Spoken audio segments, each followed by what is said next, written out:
তাহলে আমি আজকে আপনাদেরকে চ্যাপ্টার 3 এন্ড চ্যাপ্টার 4 এ চলে যাব আজকে। সো আমি আমার লাস্ট ক্লাস যেটা ছিল চ্যাপ্টার 1 2, আজকের ক্লাস হচ্ছে স্যার চ্যাপ্টার। গোয়িং কনসার্নটা যদি আরেকবার একটু বলতেন। আচ্ছা ঠিক আছে, আমি বলবো, এতটুকু বলে নেই। আজকের চ্যাপ্টার হচ্ছে chapter 3 and chapter 4।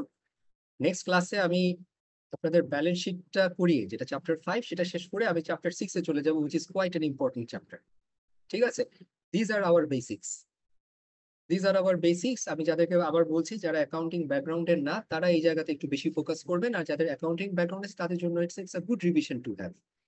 R going কনসার্নের কথা জিজ্ঞেস করেছেন। গোয়িং কনসার্ন বলতে আমরা যেটা বুঝি, যে আমি ডেফিনিশন দিয়ে যদি যাই, ঠিক আছে, ডেফিনিশন হচ্ছে a business will continue up to the foreseeable future. So up to the foreseeable future মানে হচ্ছে বিজনেসের স্টেবিলিটি আছে, সলভেন্সি আছে, বিজনেসের লিকুইডিটি আছে। এই তিনটা জিনিস যদি থাকে, আমি মনে করি আমার বিজনেসের গোয়িং কনসার্ন আছে। হুইচ মিনস লিকুইডিটি মানে কি? লিকুইডিটি মানে হচ্ছে আমার ক্যাশ ফ্লো আছে, আমি আমার ডেটস আসলে ডেটস এর পেমেন্ট করতে পারি। ঠিক আছে, আমার সলভেন্সি আছে। সলভেন্সি হচ্ছে আমার ডেট টু ইকুইটি রেশিও আমার একটা স্টেবল পর্যায়ে আছে। ঠিক আছে, মানে আমার এক্সেস ডেট নাই আমার বিজনেসে, কারণ এক্সেস ডেট বা এক্সেস লেভারেজ, এই জিনিস যদি থাকে আপনার বিজনেস ফল করতে বাধ্য, কারণ খারাপ সিচুয়েশন আসলে আপনি লোনগুলো পেমেন্ট করতে পারবেন না। ঠিক আছে, সো লিকুইডিটি, সলভেন্সি, আরেকটা হচ্ছে আপনার প্রফিটাবিলিটি। প্রফিটাবিলিটি হচ্ছে আপনার কনসিস্টেন্ট এন্ড সাস্টেইনেবল প্রফিট আপনি আর্ন করছেন। সো এই তিনটা কনসেপ্ট যদি আপনি স্যাটিসফাই করতে পারেন, আমরা ধরে নেই একটা বিজনেস তার কি করতে পারি, সে ফোরসিয়েবল ফিউচার পর্যন্ত অপারেট করতে পারে। সো এই যে ওয়ার্ডটা ফোরসিয়েবল ফিউচার ওয়ার্ডটা আমি ইউজ করছি, এটার মানে এটার কোনো আসলে কনক্রিট ডেফিনিশন নাই, কিন্তু এটাকে যেটা মিন করছি সেটা হচ্ছে আপনার বিজনেস কারেন্ট পিরিয়ডে বা ইমিডিয়েট পিরিয়ডে আপনার বন্ধ হয়ে যাবে না। দ্যাট মিনস এই বছরের পরের বছর পর্যন্ত বিজনেস চলমান থাকার একটা গ্যারান্টি, বা it's a form of assurance. ঠিক আছে, দ্যাট ইজ। সলভেন্সি মানে কি স্যার? হুম সলভেন্সি মানে কি এখানে তহবিল বুঝাচ্ছেন? হুম সলভেন্সি বলতে আমি আপনাদেরকে যেটা বোঝাতে চাচ্ছি সেটা হচ্ছে ডেট টু ইকুইটি রেশিওর জায়গাটা থেকে বোঝাচ্ছি। আপনার যদি ইকুইটি হয় 100, আপনার যদি ডেট হয় 30, ঠিক আছে, ডেট টু ইকুইটি হচ্ছে 30%, আপনার ডেটের পরিমাণ লো টু ইকুইটি। বাট যদি এরকম হয় আপনার ইকুইটি হচ্ছে 100, আপনার ডেট যদি হয়ে থাকে আপনার 80%, 80/100, your debt to equity is high. So আপনার সলভেন্সি, যেটা কিনা আসলে ডেট টু ইকুইটি বা আমার লেভারেজ রেশিও যেগুলোকে বলে থাকি, ঠিক আছে, আমার লোন পেমেন্ট বা রিপেমেন্টের যে জায়গা থেকে যেটা বলে থাকি, এই জিনিসটা হচ্ছে আমার সলভেন্সি। ওকে, সো তিনটা খাত, সলভেন্সি, লিকুইডিটি, আরেকটা হচ্ছে আমার প্রফিটেবিলিটি। এই তিন জায়গাতে আমার যদি কনসিস্টেন্ট আমি থাকতে পারি। ক্লিয়ার? জি স্যার, কোশ্চেন্স? Thank you. আচ্ছা, আর চ্যাপ্টার 3 যদি বলি, যে যারা পুরনো বই পড়ছেন তাদের জন্য ইট উইল বি আ চ্যালেঞ্জ। আমি আপনাদেরকে রিকোয়েস্ট করব যে নতুন বইটা নেন আর নতুন বইটাতে ফোকাস করেন। তাহলে what is the major change? আমি চ্যাপ্টার 3টা যেটা আমি দেখেছি, চ্যাপ্টার 3তে আগে এটা যেটা হতো, আপনাদেরকে আসলে আমি একেবারে সিলেবাসটা দিয়ে আপনাদেরকে বুঝাই, তাহলে জিনিসটা ক্লিয়ার হবে আপনাদের কাছে। ঠিক আছে, কিছুটা বলি। সো এইটা বলতে পারেন আমাদের অ্যাকাউন্টিং সিলেবাসের একটা ফ্লো, যে আমার অ্যাকাউন্টিং ট্রানজেকশন আমি কিভাবে শুরু করি। ঠিক আছে, আমরা ট্রানজেকশন হিসেবে কাকে কনসিডার করি? যখন আমার ফাইন্যান্সিয়াল কোনো যখন এক্সচেঞ্জ হয়, only then we will consider this as a transaction. দোকানে গিয়ে যদি আমি একটা কোটেশন নিয়ে আসি, that will never be a transaction. But আমি দোকান থেকে যদি গুডস পারচেস করে নিয়ে আসি, যেখানে আমার ফাইন্যান্সিয়াল এক্সচেঞ্জ হয় in return for goods and services, only then and there is a transaction happening. এই ট্রানজেকশনটা যখন হয়, তখন তাকে আমাকে রেকর্ড করতে হবে। আর যখন আমি তাকে রেকর্ড করব, সবচেয়ে ইম্পর্টেন্ট যে কোশ্চেনটা আসে সেটা হচ্ছে আমার সোর্স ডকুমেন্ট। যে আজকে যে একটা সেল হলো, you as an auditor how will you recognise যে আমার 100 টাকার সেল হয়েছে? বা ফাইন্যান্সিয়াল স্টেটমেন্টস এর যে ফার্স্ট লাইন আইটেম যেটা আছে, যে সেলস, এই সেলস এর যে ব্যালেন্সটা দিয়েছে সেটা যখন আপনি অডিট করতে যাবেন, how would you know that this is the exact figure? ঠিক আছে, and that is come through source documents. এই জিনিসগুলো যখন আমরা বইতে পড়ি, যখন চ্যাপ্টার 3টা আমরা যখন দেখতে দিবেন, আমিও যখন পড়তাম, আমার কাছে মনে হচ্ছে সোর্স ডকুমেন্টের ইম্পর্টেন্স কি, এই ডকুমেন্ট গুলো জানার কি। কিন্তু যখন প্র্যাকটিক্যালি অডিট করতে বসতাম, তখন আমি দেখতাম যে এই যে ব্যালেন্স গুলা বা এই ফিগার্স গুলো আছে, all of this figures are coming from transactions that has happened. But এই ট্রানজেকশনের প্রুফ কি? এই ট্রানজেকশনের proof is going to come from my source document. তারপর যখন সোর্স ডকুমেন্ট নিয়ে কথা বলতে যেতাম তখন দেখতাম যে একটা ট্রানজেকশনের পিঠে 5টা ডকুমেন্ট আছে। That means not all documents are your source documents. ঠিক আছে, এন্ড ইভেন এক্সামে আপনাকে যেটা আসে, আমি দেখেছি চ্যাপ্টার 3 থেকে আপনাদেরকে অনেক ট্রিকি কিছু কোশ্চেন আসবে। আপনাকে কিছু একটা ট্রানজেকশন দিয়ে বলবে যে কোনটা আপনার এখানে source document. That's very interesting, যে আপনাকে একটা ট্রানজেকশন দিয়ে বলবে যে কোনটা আপনার সোর্স ডকুমেন্ট। তখন আপনাকে বুঝতে হবে যে এই সোর্স ডকুমেন্টের ডিরাইভেশনটা কিভাবে সে আসলো, এন্ড কোনটাকে আপনি কনসিডার করবেন আউট অফ 3 or 4 ডকুমেন্টস। ঠিক আছে, যেটা আপনারা বাস্তবিক অর্থে আপনাদের অডিটেও কাজে লাগবে। ঠিক আছে, সো চ্যাপ্টার 3 এ আমাদের মেইন ফোকাস হচ্ছে source documents and book of original entry. Book of original entry হচ্ছে যে ট্রানজেকশন গুলা যখন আমার হয়, ট্রানজেকশন গুলাকে আমরা 5-6টা ক্যাটাগরি বইতে আমরা রেকর্ড করি। সব ক্রেডিট সেলস রেকর্ড হয় আমার সেলস বুকে, সব ক্রেডিট পারচেজ রেকর্ড হয় আমার পারচেজ বুকে, and all cash transactions record হয় আমার ক্যাশ বুকে। খুচরা যে ক্যাশ ট্রানজেকশনস গুলা হয় সেটা হয় আমার পেটি ক্যাশ বুকে। ঠিক আছে, আর স্টাফ স্যালারি যেগুলো আমি রেকগনাইজ করি এন্ড রেকর্ড করি সেটা হয় আমার পেরোলে। আর credit purchase and sales and cash ট্রানজেকশনের বাইরে, ঠিক আছে, স্টাফ স্যালারির বাইরে আর যা কিছু ট্রানজেকশন হয় সেগুলো আমার রেকর্ড করা হয় জার্নালে। ঠিক আছে, সো এটা হচ্ছে আমার আজকে একটা বিজনেসের যদি 1000টা যদি ট্রানজেকশন হয়, সেটাকে আমি ডিটারমাইন করবো থ্রু হোয়াট? Source documents. এই সোর্স ডকুমেন্টের চ্যাপ্টারটা হচ্ছে চ্যাপ্টার 3। আর তারপর তাকে আমি রেকগনাইজ কোথায় করব? In my book of original এন্ট্রিতে। এন্ড সেটাকে আমার 6টা ক্যাটাগরিতে আমি তাকে ভাগ করেছি। আর বুক অফ অরিজিনাল এন্ট্রি থেকে যখন আমি তাকে কি করব, তাকে লেজারে নিয়ে যাব। এই লেজার গুলাকে আমরা বলি 2 রকম লেজার আছে, একটা হচ্ছে নমিনাল লেজার, একটা হচ্ছে পার্সোনাল লেজার। আমি এই ডিটেলস আরো পরে যাব। নমিনাল লেজার হচ্ছে আমার টি অ্যাকাউন্ট, যেটা আমার ডাবল এন্ট্রি অ্যাকাউন্টিং সিস্টেমের পার্ট। আর পার্সোনাল লেজার যেটা হচ্ছে আমি ইন্ডিভিজুয়ালি মেনটেন করি, কিন্তু এটা আমার ডাবল এন্ট্রি অ্যাকাউন্টিং সিস্টেমের পার্ট না। জাস্ট ছোট্ট একটা এক্সাম্পল দিব, দেন আমি ডিটেলে চলে যাব। সেটা হচ্ছে আপনি যখন ক্রেডিট সেল করবেন, what is your accounting treatment? আপনার সেলস ক্রেডিট হয় এন্ড রিসিভেবল আপনার ডেবিট হয়, রাইট? আচ্ছা, সো আপনি যখন রিসিভেবল কে ডেবিট করবেন, রিসিভেবলস এই অ্যাকাউন্টটা হচ্ছে আপনার নমিনাল লেজার স্টুডেন্টস। ঠিক আছে, আর যখন জি, স্যার। আপনি আজকে যদি আমি মামুনের কাছে সেল করি, তাহলে মামুনকে আমি এখন ডেবিট করছি আর সেলস ক্রেডিট করছি। এই মামুনের যে টি অ্যাকাউন্টটা হবে that is the personal ledger. And personal ledger বা ইন্ডিভিজুয়াল লেজার বা memorandum ledger is not part of my double entry accounting system. আজকে মামুনকে আমি সেল করেছি, কালকে আমি ইমুকে সেল করেছি। ঠিক আছে, এইভাবে আমি যতজনকে সেল করব আমি ইন্ডিভিজুয়াল টি অ্যাকাউন্ট। আরেকবার একটু বলবেন কি কোন পার্টটা বুঝেনি আমাকে বল। স্যার? এই মানে flow, transaction flow of financial statement এই পার্টটা ধরতে পারিনি, একটু যদি আরেকবার। আচ্ছা ঠিক আছে, ওকে। আমার ফ্লো কি সবাই ধরতে পারছেন? আমাকে যদি স্ট্রাগল হয় আমাকে বলেন, I will change my flow and my discussion format. Sir বুঝতে ঠিক পারছি। আছে, আচ্ছা বোঝা যাচ্ছে। আচ্ছা, সহজ করে বলি, আবার বলি, বাট মানে stop me if there is a problem বা কনফিউশন। আজকে আমি একটা ট্রানজেকশন করেছি, ঠিক আছে, একটা ফাইন্যান্সিয়াল ট্রানজেকশনকেই আমি রেকগনাইজ করি, আমার ফাইন্যান্সিয়াল স্টেটমেন্টস এর জন্য আমি তাকে রেকগনাইজ করি। ঠিক আছে, সো ট্রানজেকশন হলো, ট্রানজেকশনের প্রুফ হচ্ছে যে ট্রানজেকশন আদৌ হয় কি হয়নি তার কনফার্মেশন আমাকে, তার লেজিটিমেসি দেয় হচ্ছে আমার সোর্স ডকুমেন্ট। ঠিক আছে, তারপর সোর্স ডকুমেন্ট থেকে আমি তাকে রেকগনাইজ করি বুক অফ অরিজিনাল এন্ট্রি। আরো সহজ করে দিই, আজকে আপনি একটা ক্রেডিট সেল করেছেন, ঠিক আছে, সো ক্রেডিট সেল যখন করেছেন দ্যাটস আ ট্রানজেকশন রফিক। ঠিক আছে, সো এই ট্রানজেকশনটা যখন হলো, এই ট্রানজেকশনের প্রুফ কি? আমার ইনভয়েস। ঠিক আছে, সো ইনভয়েস দেখে আমি কনফার্ম হলাম আমার একটা ক্রেডিট সেল হয়েছে। এটাকে আমি কোথায় আমি রেকগনাইজ করব? সাথে সাথে টি অ্যাকাউন্ট করে ফেলি? নো, আমি তাকে যেটা করি সেলস ডে বুকে আমি রেকগনাইজ করি। ঠিক আছে, সেলস ডে বুকে আমি তাকে লিস্ট করে রেকগনাইজ করি। ওকে, তারপর সেলস ডে বুক থেকে আমি তাকে কোথায় নিই? তাকে আমি টি অ্যাকাউন্টে রেকগনাইজ করি। এই টি অ্যাকাউন্টটা হচ্ছে আমার নমিনাল লেজার। যখন আমি রিসিভেবলস কে টি অ্যাকাউন্ট করে, receivables is an asset, receivable কে আমি তাকে ডেবিট সাইডে রেকগনাইজ করছি। ঠিক আছে, আর যদি আমি আজকে মামুনকে সেল করে থাকি, তাহলে মামুনের নামে যে টি অ্যাকাউন্টটা করবো সেটা হচ্ছে আমার পার্সোনাল লেজার। এতটুকু পর্যন্ত clear Rafiq? Starting with the credit sale, আপনার Yes, সোর্স sir. ডকুমেন্ট নিয়ে তার ভ্যালিডেশন, থার্ড হচ্ছে তাকে সেলস ডে বুকে রেকগনাইজ করবেন, ফোর্থ হচ্ছে আপনি তাকে মান্থ এন্ডে এসে তাকে লেজারে রেকগনাইজ করবেন। This much clear? জি স্যার। স্যার পার্সোনাল ইয়েস ইমু?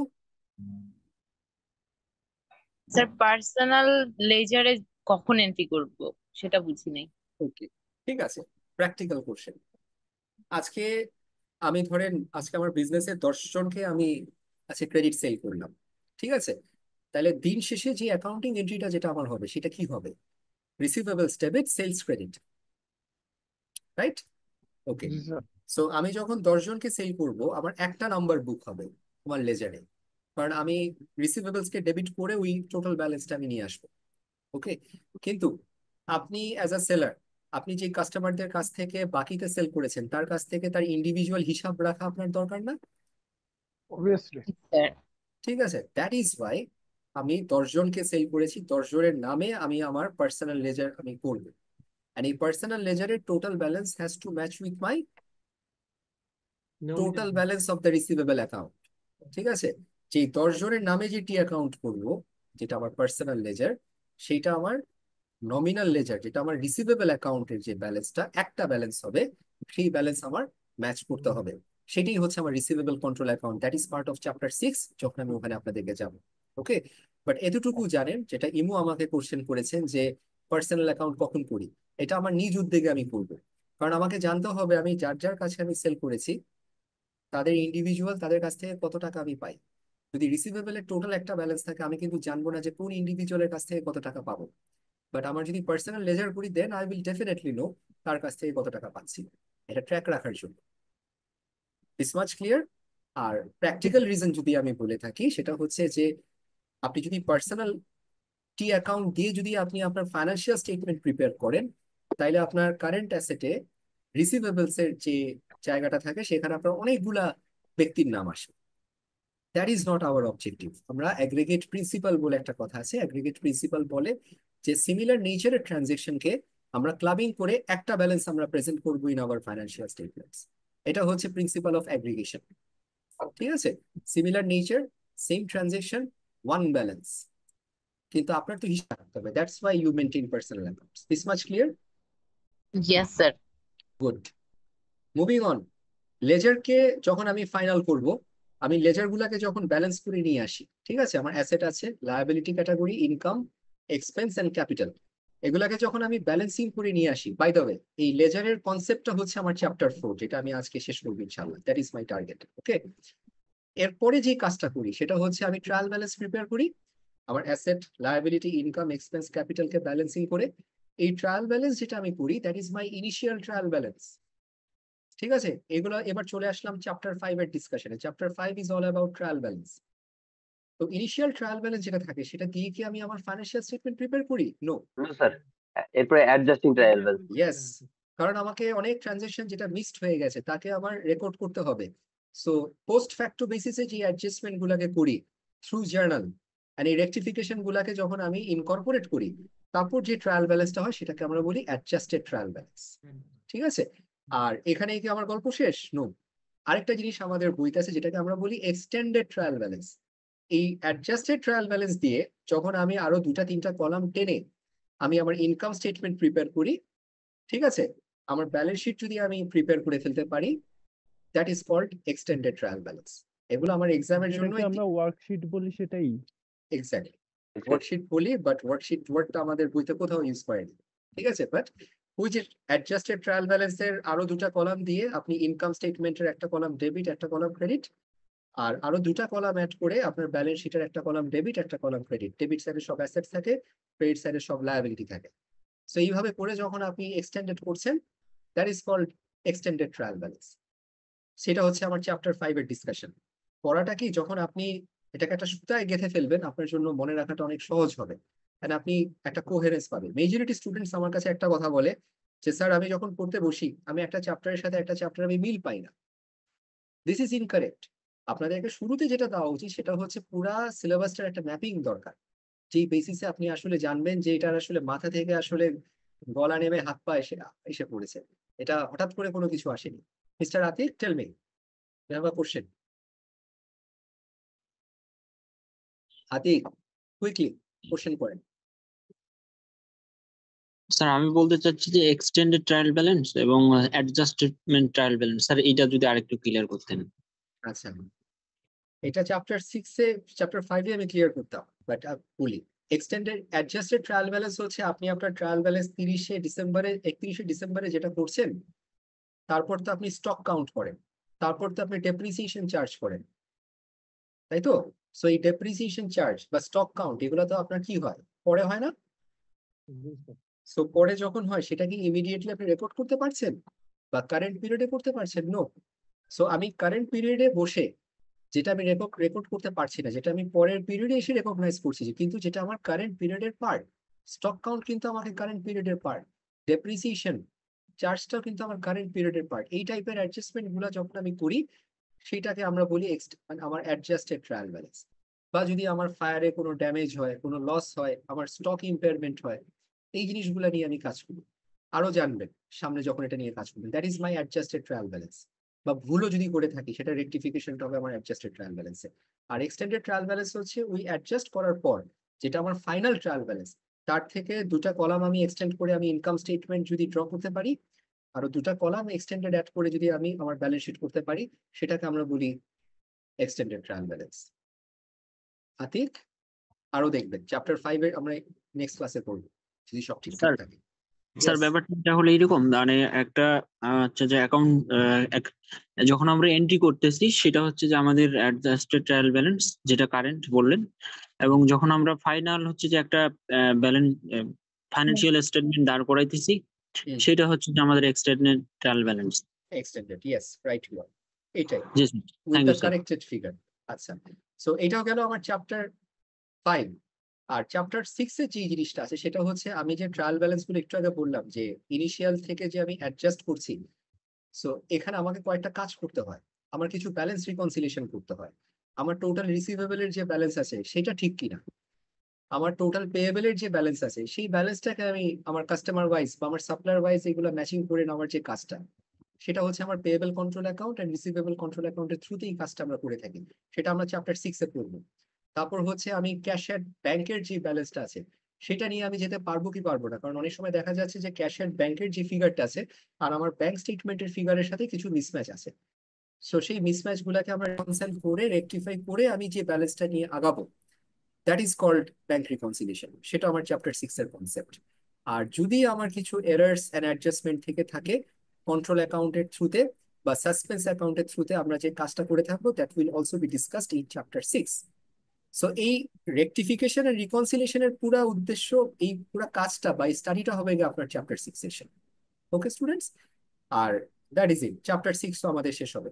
আস্তে আস্তে আমরা চ্যাপ্টার 7 এ আমরা যেটা জানবো যে কস্ট অফ সেলস এর ক্যালকুলেশন, অ্যাক্রুয়ালস প্রিপেমেন্টস এর ক্যালকুলেশন, ইনভেন্টরি কি কি ফাইন্ডিংস আছে, ঠিক আছে, আমার নন কারেন্ট অ্যাসেট কিভাবে আমি রেকগনাইজ করবো, রেকর্ড করব, আমার bad debts and allowance for bad debts কে আমি কি করে অ্যাকাউন্ট ফর করব।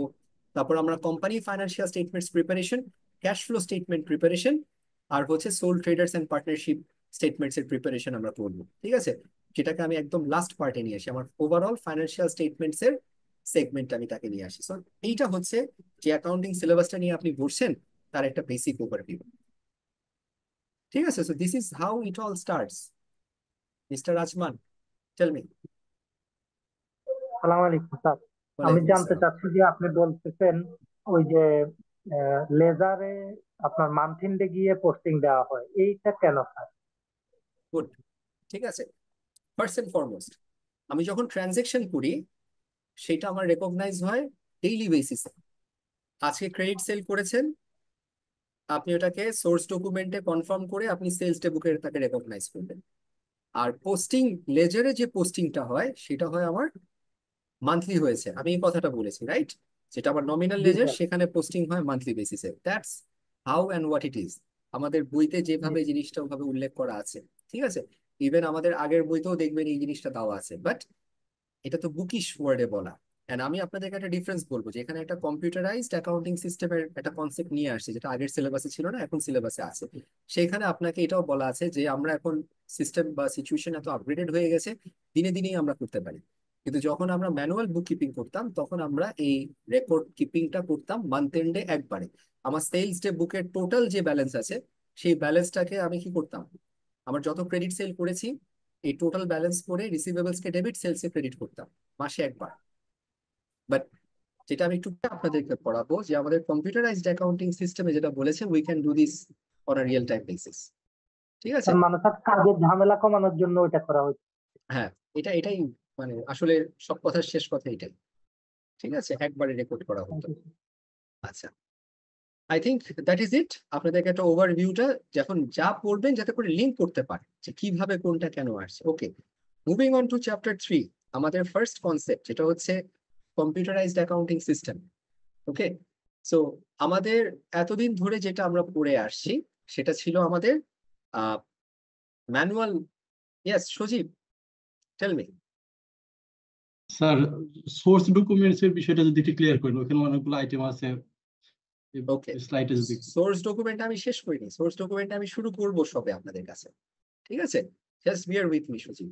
সোর্স ডকুমেন্ট আজকে আপনাদেরকে ক্রেডিট সেলস এর সোর্স ডকুমেন্ট, ঠিক আছে, ক্রেডিট পারচেজ এর source document, cash and bank transaction এর সোর্স ডকুমেন্ট সবগুলো আমি আপনাদের ক্লিয়ার করব একটা একটা করে।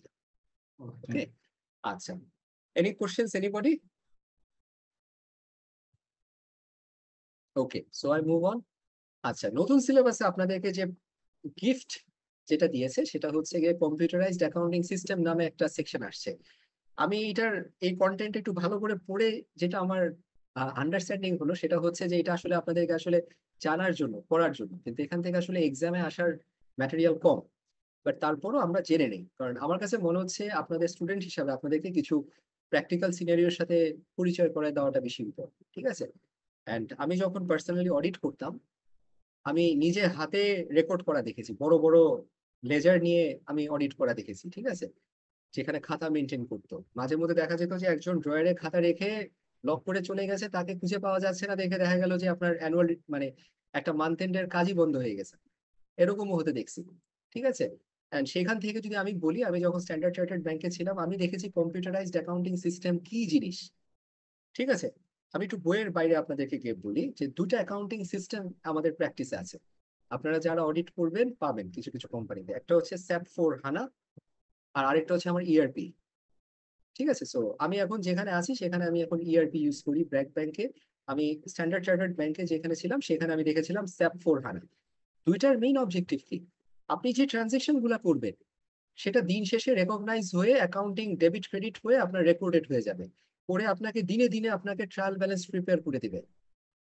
ঠিক আছে, that is the power of computerised accounting system, যে ইমিডিয়েট ট্রানজেকশন করবেন, দিন শেষে আপনি আপনার ট্রায়াল ব্যালেন্স পেয়ে যাবেন। এন্ড আপনি আপনার দিন শেষে ট্রায়াল ব্যালেন্স পাবেন মানে কি, আপনি ইমিডিয়েট বেসিসে আপনি income statement and balance sheet করার আপনার অ্যাবিলিটি আসছে। ঠিক আছে, which is quite significant from the manual accounting system that we do. যেটা আমি একটু আগে আপনাদেরকে আমি এক্সপ্লেন করেছিলাম যে ম্যানুয়াল অ্যাকাউন্টিং সিস্টেমে যেটা হতো, আমার ট্রানজেকশন হতো, আমার সোর্স ডকুমেন্ট দেখে আমি তাকে রেকগনাইজ করতাম আমার বুক অফ অরিজিনাল এন্ট্রি, সেই বুক অফ অরিজিনাল এন্ট্রি থেকে তাকে নিয়ে এসে আমি কি করতাম, তাকে মান্থ এন্ডে লেজারে রেকগনাইজ করতাম, যেটা এখন কিনা আমার রিয়েল টাইমে হচ্ছে, ইমিডিয়েট বেসিসে হচ্ছে। That is the power and capability of computerised accounting system. ঠিক আছে, এন্ড তার নিজস্ব কিছু চেক ব্যালেন্স আছে, যেটা করে যদি আপনি যদি লেগ ঠিক না থাকে, আগে ম্যানুয়ালি করলে কি হতো, ডেবিট ক্রেডিটে ভুল হতো, কিন্তু কম্পিউটারাইজড অ্যাকাউন্টিং সিস্টেমে আপনার এরর পার্সেন্টেজ অনেক কমে আসছে। ওকে, আর কম্পিউটারাইজড অ্যাকাউন্টিং সিস্টেমে বলি বা ম্যানুয়াল অ্যাকাউন্টিং সিস্টেম বলি, আমাকে একটা জায়গায় খেয়াল রাখতে হবে, both of this systems follow one approach. Say record করবে, সে প্রসেস করবে, সে ফাইন্যান্সিয়াল ইনফরমেশন স্টোর করবে। সো আমি হাতে করেও রেকর্ড করতে পারি, আর কম্পিউটারে যদি এটা আমার অটোমেটেড রেকর্ডও হতে পারে। প্রসেস মানে কি, ডেবিট ক্রেডিট ট্রানজেকশনটা করা, সেটা হাতেও করতে পারি, এখন কম্পিউটারের সিস্টেমে সেটা অটোমেটেড হচ্ছে। আর স্টোরিং অফ ফাইন্যান্সিয়াল ইনফরমেশন, যেটা হচ্ছে আমি হাতে করে রেকর্ড করতে পারি, লেজার করে বড় বড় বই বানাতে পারি, বা এখন আমার ডেটাবেজে রেকর্ড হচ্ছে। ঠিক আছে, আর এটা যেটা মানে আমার এই তিনটা পার্সপেক্টিভ স্যাটিসফাই হতে হবে। ঠিক আছে, that is important for you students, record, process and store financial information, whatever and whichever the system is.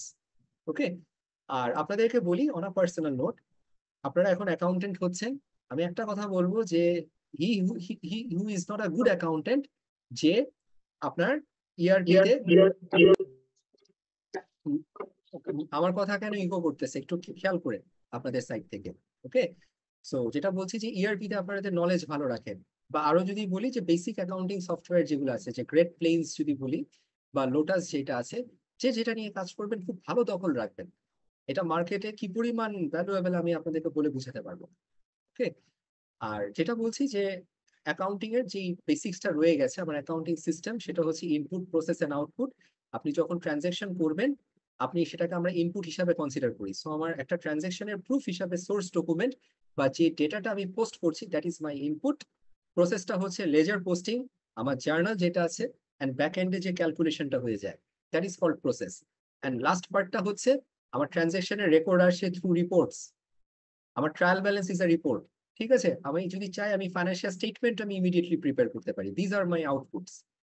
So whichever the accounting system is, be it manual or computerized, আমার সিস্টেমে কিন্তু inputs, process and outputs থাকতে হবে, and inputs, process and outputs এর এই নিচে আপনাকে segregation করে আমি দিয়ে আসছি। ঠিক আছে, এতটুকু আপনাদেরকে জানতে হবে।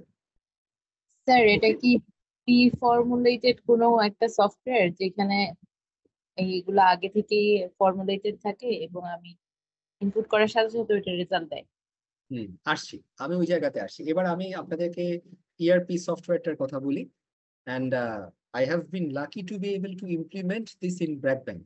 ইআরপিটা আপনাদের 2019-এ আমি যেটা ইমপ্লিমেন্ট করার একটা স্কোপ পেয়েছিলাম। সো একটা জিনিস আমি যেটা দেখেছি যে গুড অ্যাকাউন্টিং সিস্টেম, যেটা ইআরপি মডিউলে যেটা হয়, ঠিক আছে, আপনার একটা থাকবে বেসিক ট্রানজেকশন মডিউল। আপনার এখানে সব কাস্টমার ট্রানজেকশন রেকর্ড হবে। যদি ব্যাংকের কথা বলি, আমার লোন দেওয়া, ডিপোজিট নেওয়া, ঠিক আছে, আমার স্টাফের যে পেমেন্ট গুলা, এই সব ট্রানজেকশন গুলো আমার ডে টু ডে বেসিসে হচ্ছে। ঠিক আছে, তারপর আমার স্পেশাল কিছু মডিউল আছে, আমার পেরোল মডিউল আছে, যেখানে আমি আমার স্টাফের রেকর্ড থাকবে, স্টাফের গ্র্যাচুইটি ক্যালকুলেশন হবে, তার হলিডে ক্যালকুলেশন হবে। ঠিক আছে, তারপর একটা স্টাফের এন্ড বেনিফিট কত হবে সেই ক্যালকুলেশন গুলো পাচ্ছি, যেটা কিনা প্রথমে আপনাকে বলেছি। একটা হচ্ছে তার বেসিক প্যাকেজ, যেটা দিয়ে আপনি আপনার ট্রানজেকশন রেকর্ড করছেন। আর পরে যেটা আমি আপনাকে বলছি যে অ্যাডেড মডিউল, যেটাতে আপনি একটা স্টাফের মানে গ্র্যাচুইটি ক্যালকুলেট করতে পারছেন, প্রভিডেন্ট ফান্ডের রেকর্ড করতে পারছেন, ঠিক আছে, অ্যানালাইসিস গুলা করতে পারছেন, যেটাকে আমরা অ্যাডেড মডিউল বলে থাকি। আরেকটা জিনিস থাকে যে আমাদের ফিক্সড অ্যাসেটের ডেপ্রিসিয়েশন, ফিক্সড অ্যাসেটের রেকর্ড কিপিং, ফিক্সড অ্যাসেটের ডিসপোজাল। দ্যাট মিনস ফিক্সড অ্যাসেটের একটা আলাদা মডিউল আছে আমাদের। ঠিক আছে, আরেকটা মডিউল আছে যেটা হচ্ছে আমাদের প্রজেক্ট মডিউল। ব্যাংকের যত বড় বড় প্রজেক্ট করছে 3 থেকে 5 বছরের জন্য, একটা প্রজেক্টের রেকর্ড থেকে শুরু করে তার রিটার্ন অন ইনভেস্টমেন্ট কত হচ্ছে, ঠিক আছে, একটা প্রজেক্ট করার পর আমার কত বিজনেস জেনারেট করেছে, লিড বিজনেস জেনারেশন, এই ক্যালকুলেশন গুলো করে দিতে পারে। সো একটা গুড সফটওয়্যার প্যাকেজের যদি আমি আপনাদেরকে বৃত্তান্ত বলি, সেটা হচ্ছে তার একটা বেসিক প্যাকেজ থাকতে হবে যেখানে সে ট্রানজেকশন রেকর্ড করতে পারে, রিপোর্ট করতে পারে। আর আরেকটা হচ্ছে অ্যাডঅনস যেগুলো থাকে বা অ্যাডেড ক্যাপাবিলিটি থাকে, যেখানে হচ্ছে সে আপনার এই যেটা ফিক্সড অ্যাসেটের record keeping and maintenance, staff record keeping and maintenance, আর লাস্টে যেটা আপনাদেরকে বললাম সেটা হচ্ছে গিয়ে যে আপনাদের এই কোনটা বলতে গিয়ে চলে গেলাম আরেক জায়গাতে আর কি। ঠিক আছে, যেটা বলছিলাম যে আমার ফিক্সড প্রজেক্টের যে মেনটেনেন্স যেটা আছে, ঠিক আছে, যে প্রজেক্টের রিটার্ন অন ইনভেস্টমেন্ট, মানে অ্যাডভান্সড অ্যানালিটিক্স যেটা আপনার পারফর্ম করতে পারে। ঠিক আছে, সো এন্ড টু এন্ড আপনি ট্রানজেকশন করা থেকে শুরু করে সেটেলমেন্ট পর্যন্ত, and even there are some software system যেটা আপনার সাপ্লায়ার বা ভেন্ডারের সাথেও কিন্তু কানেক্টেড। ওকে, সো এই জিনিসটা, এই কথাগুলো যেটা আমি আপনাদেরকে বললাম, সেই কথাটা এখানে কিছু বলেছে। একেবারে বেসিক কিছু প্যাকেজ আছে যেটা খালি আপনার ট্রানজেকশন করে, ঠিক আছে, যেটাকে আমরা অফ দ্য শেলফ প্রোগ্রাম বলি। আর কিছু আপনার advance and integrated software package আছে, যেটা কিনা আপনার অ্যাডেড আপনার প্যাকেজ আছে বা আপনার সাপ্লায়ার বা ভেন্ডারের সাথে ইন্টিগ্রেটেড আছে। ইয়েস মুনির, টেল মি। সালাম আলাইকুম স্যার। ওয়ালাইকুম আসসালাম মুনির, টেল মি। স্যার আমার প্রশ্নটা হচ্ছে স্যার লেজার রিলেটেড। সেটা হচ্ছে Yes. স্যার আমি আজকে যদি অন ক্রেডিটে কিছু সেল করি, তখন স্যার আপনি বলছেন যে আমি একটা লেজার হচ্ছে নমিনাল লেজার মেনটেন করি আর একটা হচ্ছে পার্সোনাল বা মেমোরেন্ডাম লেজার যেটা সেটা মেনটেন করি। এখন স্যার আমি যদি ডেইলি বেসিসে করতে চাই, আমি কি মাসের শেষে যে আমার পার্সোনাল লেজারের ফিগারটা কি নমিনাল লেজারে পোস্টিং করব নাকি দুইটা একই সাথে মেনটেন করব? আচ্ছা, গুড। এটা আসলে যদি আমি আগের সিলেবাসটা পড়াতাম আপনাদেরকে, তাহলে এই জিনিসটা আমি আপনাদেরকে দেখাতাম। ঠিক আছে, এখানে আমার একটা মানে ফ্লো আছে, এটা চ্যাপ্টার 6 আমি সবসময় পড়াই জিনিসটা। ঠিক আছে, এটা হচ্ছে যে গুড কোশ্চেন, আমি আসলে না বললেন এটা, আপনি চ্যাপ্টার 6 মনে হয় কিছু গোথ্রু করেছেন। এক, আমি যখন ট্রানজেকশন করব সেটা রেকর্ড করছি ইমিডিয়েটলি আমার সেলস ডে বুকে। তারপর সেলস ডে বুক থেকে আমার লেজার যেটা আছে, আমরা জানি আমার ডাবল এন্ট্রি পার্ট কোন লেজার, আমার নমিনাল লেজার। সো নমিনাল লেজারে তাকে আমি রেকর্ড করছি। ওকে, তারপর যেটা করছি, যদি আমি ফিল করি আমি পার্সোনাল লেজার ইজ অপশনাল, আমি বারবার বলছি পার্সোনাল লেজার মেনটেন করা হচ্ছে অপশনাল, বা এটা আমার গুড টু হ্যাভ। ঠিক আছে, এটা আমার ডাবল এন্ট্রি অ্যাকাউন্টিং সিস্টেমের পার্ট না। সো আপনি যদি পার্সোনাল লেজার করতে চান, যেটাকে আমরা বলে থাকি এটা যেই দিন যেই সেলস হয়েছে সেই দিন আমি তাকে টি অ্যাকাউন্ট রেকর্ড করছি। ঠিক আছে, কিন্তু এখানে যেহেতু বাধ্যবাধকতা নাই, আমি আপনাকে বলতে পারি না যে সেটা সেই দিনে দিনে রেকর্ড করতে হবে বা মান্থ এন্ডে রেকর্ড করতে হবে, এটা আপনার ডিসক্রিপশন। কিন্তু গুড প্র্যাকটিস হচ্ছে পার্সোনাল লেজার যেই দিন ট্রানজেকশন হচ্ছে তাকে ডেইলি রেকর্ড করবেন। কারণ আপনি নেক্সট 2 দিন পর আবার আপনি হয়তো ট্রানজেকশন করলেন, তার কাছে ক্রেডিট সেল করলেন, আরো 2 দিন পর ট্রানজেকশন করলেন। সো মান্থ এন্ডে আপনার রেকর্ড করলে আপনি তার ইন্ডিভিজুয়ালি তার কাছ থেকে নাম্বারটা হয়তো পাবেন না। যদি ডেইলি বেসিসে আপনি রেকগনাইজ করতে পারেন তাহলে হয়তো আপনার টি অ্যাকাউন্টটা আপডেটেড থাকবে, পার্সোনাল লেজারটা আপডেটেড থাকবে। ঠিক আছে মনির, এনিথিং এলস? জি sir, thank you sir. Okay, so cloud computing, এটা বলে আমি আসলে থিওরি থেকে দূরে চলে যাচ্ছি। ক্লাউড কম্পিউটিং বলতে আসলে যেটা আপনাদেরকে একটা নলেজ দেওয়ার চেষ্টা করছে সেটা হচ্ছে যে আপনার বাস্তব অভিজ্ঞতা বলি। ঠিক আছে, আমি আজকে ট্রানজেকশন করছি, ঠিক আছে, আমি এখানে বসে খালি ইনপুট দিচ্ছি। ঠিক আছে, কাস্টমারের লোন ডিসবার্সমেন্ট করছি, কাস্টমার থেকে ডিপোজিট নিচ্ছি। সো এই জিনিসটা আমার ইন্টারফেসে হচ্ছে, ফ্রন্টাল ইন্টারফেসে হচ্ছে। কিন্তু যে সফটওয়্যারে রেকর্ড হচ্ছে, যেই সফটওয়্যারে অ্যানালাইসিস হচ্ছে বা রিপোর্টিং হচ্ছে, সেই সফটওয়্যারটা কিন্তু আমার কাছে নাই। এই সফটওয়্যারটা হচ্ছে আপনার ক্লাউডে মেনটেন হচ্ছে বা ম্যানেজ হচ্ছে। যদি বলে থাকি আজকে 5টা ব্যাংক যদি ক্লাউড অ্যাকাউন্টিং বা ক্লাউড কম্পিউটিং এর যদি সার্ভিস এনাবেল করে থাকে, তাহলে কি হচ্ছে, ক্লাউড কম্পিউটিং মানে হচ্ছে যে আজকে আমি যা রেকর্ড করছি সেটা আমার ক্লাউডে গিয়ে স্টোরেজ হচ্ছে। এন্ড এই ক্লাউড হচ্ছে একটা কমন ডেটাবেস যেটা কিনা একটা থার্ড পার্টি আমাকে প্রোভাইড করে থাকে।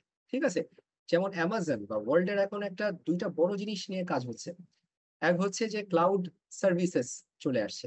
ক্লাউড সার্ভিসেস হচ্ছে আমার 2টা অপশন থাকতে পারে। এক হচ্ছে আমি একটা সফটওয়্যার কিনবো যেটা আমার বেসিক সেলস রেকর্ড করবে, পারচেজ রেকর্ড করবে। ঠিক আছে, সো একটা সফটওয়্যার কিনা অনেক এক্সপেন্সিভ, একটা সফটওয়্যার মেনটেন করাও কিন্তু অনেক ব্যয়বহুল। ঠিক আছে, একটা সফটওয়্যারে কিন্তু একটা সময় গিয়ে কিন্তু আপনাকে তাকে আপডেট করতে হবে, সেটা কিনা অনেক ব্যয়বহুল।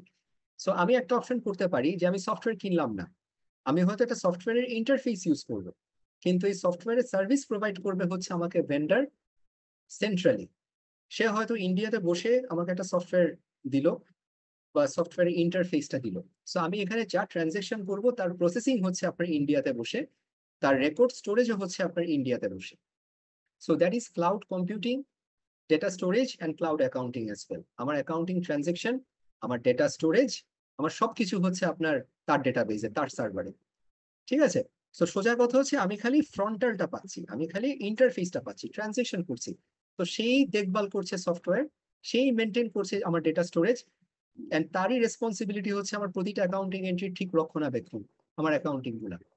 ঠিক আছে, সো এটার অনেক বেনিফিট আছে, যেমন যেটা একটু আগে আমি আপনাকে বললাম যে আপনার ইন্টারনেট কানেকশন থাকলে, আপনার অ্যাক্সেস থাকলে আপনি ইউজ করতে পারছেন।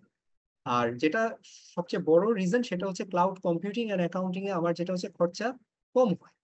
আমি যখন এই সার্ভিসটা বা সাপোর্টটা আমি ইউজ করতে পারছি খুব নামমাত্র মূল্যে, ইউজুয়ালি আমার 1/10 খরচা দিয়ে আমি এটা চালাতে পারছি। ছোট ছোট বিজনেসটা বা মাঝারি সাইজের বিজনেসরা এই সার্ভিসটা ইউজ করে থাকে। ঠিক আছে, সো আমাকে হার্ডওয়্যার, সার্ভার, সফটওয়্যার এই জিনিসগুলোর পিছনে আমার ইনভেস্ট করতে হচ্ছে না, আমি আমার কোর বিজনেসে আমি ফোকাস করতে পারছি। That is the main advantage. But main ডিসঅ্যাডভান্টেজটা কি যদি আমি আপনাদেরকে বলে থাকি, 24/7 ইন্টারনেট অ্যাক্সেস থাকতে হবে। ঠিক আছে, আর যদি কোনো কারণে আপনার ভেন্ডর যে আপনাকে ডেটা সার্ভিস প্রোভাইড করছে, এই ক্লাউড আপনার সার্ভারের বা অ্যাকাউন্টিং এর যে সার্ভিস প্রোভাইড করছে, সে যদি বন্ধ হয়ে যায় বা তার এন্ডে যদি কোনো প্রবলেম হয়, তাহলে তার সাথে কানেক্টিং যতগুলা পার্টি আছে সবাই আপনার ইম্প্যাক্টেড হবে, এন্ড এটার ইম্প্যাক্ট আপনার ডিভাস্টেটিং। ওকে, আর আরেকটা জিনিস যে আপনার যখন ইনহাউস সফটওয়্যার থাকে তখন আপনার ডেটার কন্ট্রোল অ্যান্ড কনফিডেন্সিয়ালিটি আপনার হাতে। কিন্তু যখন আপনি ক্লাউড কম্পিউটিং ইউজ করেন, আপনি তো খালি এখানে ডেটা ইনপুট দিচ্ছেন, আপনার ট্রানজেকশন প্রসেস হচ্ছে সেন্ট্রাল সার্ভারে যেটা কিনা থার্ড পার্টি ওন করে, আপনার ডেটা স্টোর হচ্ছে আপনার সেন্ট্রাল সার্ভারে যেটা থার্ড পার্টি ওন করে। সো দ্যাট মিনস আপনার ডেটার কনফিডেন্সিয়ালি কিন্তু আর আপনার কাছে থাকলো না।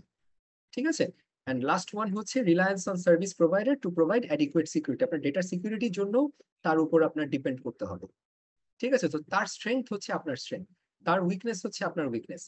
সো এইটা জিনিসটা আসলে আপনাদেরকে পড়ানোর মেইন উদ্দেশ্য হচ্ছে যে অনেক স্মল মিডিয়াম এন্টারপ্রাইজ আছে যারা cloud accounting computing service use করে থাকে, যেটা দিয়ে আমার নিজের সফটওয়্যার কিনতে হচ্ছে না, আমি software service accounting service, storage service আমি নিতে পারছি ফ্রম থার্ড পার্টিস। ওকে, আচ্ছা, coming back to source documents, আসল পড়ালেখাতে চলে আসি। ঠিক আছে, নতুন চ্যাপ্টার থেকে আমি এখন আপনাদের আগের কন্টেন্ট এন্ড এখনের কন্টেন্টে চলে আসি। এইবার আমি আপনাদেরকে বলবো যে সোর্স ডকুমেন্ট নিয়ে যখন কথা বলি, ঠিক আছে, একটা ট্রানজেকশন যখন হয় অনেকগুলা ডকুমেন্ট আপনার আসে। সো এখান থেকে আমাকে ডিটারমাইন করতে হয় যে কোনটা অ্যাকচুয়ালি আমার সোর্স ডকুমেন্ট, কোনটা আমার ডাবল এন্ট্রি অ্যাকাউন্টিং সিস্টেমের ব্যালেন্সের জন্য আমি তাকে সোর্স ডকুমেন্ট হিসাবে কনসিডার করব। ঠিক আছে, সহজ যদি বলে থাকি, আসলে আমরা বা এক্সামের পার্সপেক্টিভ থেকে যদি বলে থাকি, আপনাকে বলবে যে একটা ক্রেডিট সেলস এর জন্য 4-5টা ডকুমেন্টের নাম দিবে, নাম দিয়ে বলবে select the source document for credit sales.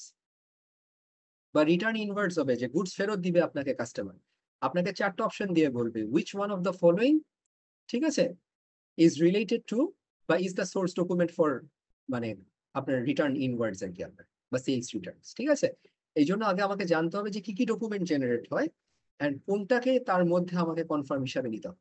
ঠিক আছে, নাম্বার 1, এখানে একটা জিনিস বলি, যখন আপনি আজকে সেল করবেন, আপনি একটা কাস্টমারকে সেল করবেন, ঠিক আছে, প্রথমত হচ্ছে যে কাস্টমার আপনাকে একটা অর্ডার প্লেস করবে। সো এই কাস্টমার যে আপনাকে একটা অর্ডার প্লেস করবে, যেটাকে আমরা কি বলি, সেলস অর্ডার বলে থাকি। এখন আমাকে বলেন, একটা কাস্টমার যে আপনাকে অর্ডার করেছে বা সেলস অর্ডারটা যেটা আপনি পেলেন, is this a source document? No sir. না স্যার। ভেরি গুড, ঠিক আছে, এই জিনিসটা মাথায় রাখবেন। So a customer order or a sales order is not a source document. Okay, কারণ আপনি একটা অর্ডার প্লেস করছেন কিন্তু কোনো ট্রানজেকশন নাও হতে পারে, বা আপনি যে সেলস অর্ডার করছেন তার থেকে আপনার ট্রানজেকশনটা ভিন্ন হতে পারে। Okay, number 1, that's why sales order is not a source document. তাহলে এবার আপনাকে কাস্টমার আপনাকে অর্ডার করেছে, আর এবার আপনি কাস্টমারকে লেটস জাস্ট সে যে আপনি সেলস অর্ডারটা অ্যাকসেপ্ট করেছেন এন্ড কাস্টমারকে আপনি কিছু গুডস পাঠিয়ে দিচ্ছেন, আপনার ফ্যাক্টরি থেকে তার ফ্যাক্টরিতে গুডস পাঠিয়ে দিচ্ছেন। এন্ড একটা কমন প্র্যাকটিস হচ্ছে যে আপনার ফ্যাক্টরি থেকে যখন কাস্টমারের ফ্যাক্টরিতে যাবে তখন আপনার ফ্যাক্টরি থেকে একটা ডেলিভারি নোট ইস্যু করা হয়। এই ডেলিভারি নোট হচ্ছে আসলে ডিসপ্যাচ নোটসও আমরা বলি।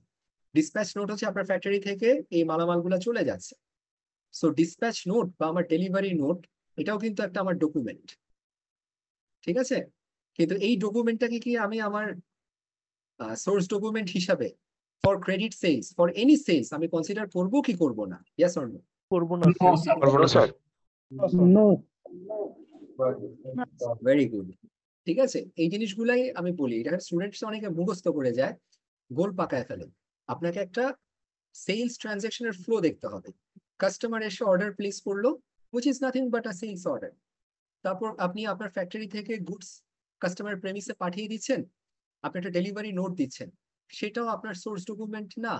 এটা যখন আপনারা অডিট করবেন আপনাদেরকে খেয়াল করতে হবে যে আপনাকে যদি কোনো সেলস এর ব্যালেন্স কেউ কনফার্ম করতে চায়, আপনি যদি সোর্স ডকুমেন্ট দেখতে চান, you will look at nothing but the sales invoice.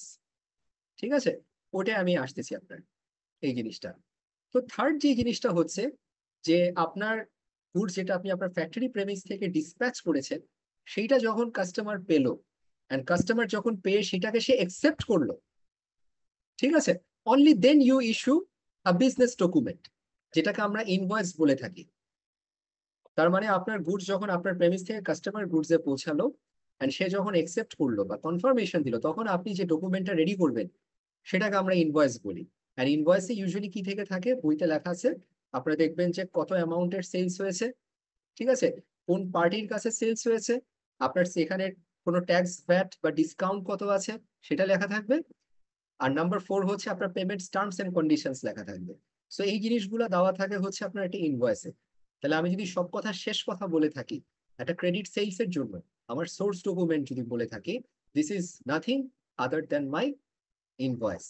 Customer order is not my source document. Delivery note is not my source document. আমার ক্রেডিট সেলস এর জন্য অনলি সোর্স ডকুমেন্ট হচ্ছে সেলস ইনভয়েস। এটা MCQ তে আসে, students এই জায়গাতে ছোটখাটো অনেক ভুল করে। Mister Atiq, tell me. Sir ধরেন আমার হচ্ছে যে ট্রানজাকশন পেমেন্ট হয়ে গেলো, মানে আমি পেমেন্ট করলাম, কিন্তু হচ্ছে যে কোনো কারণে আমার ইনভয়েস যেটা সেটা হচ্ছে যে আমি হারিয়ে ফেললাম বা হচ্ছে যে হারাই গেল, স্যার এই মুহূর্তে কি আমি এটাকে সেলস সোর্স ডকুমেন্ট কি হিসেব করতে পারি? আচ্ছা, এটা প্র্যাকটিক্যাল প্রবলেম। অনেকে আছে ইনভয়েস খুঁজে পায় না, হারায় ফেলে বা লুকিয়ে রাখে, একেবারে plane and simple.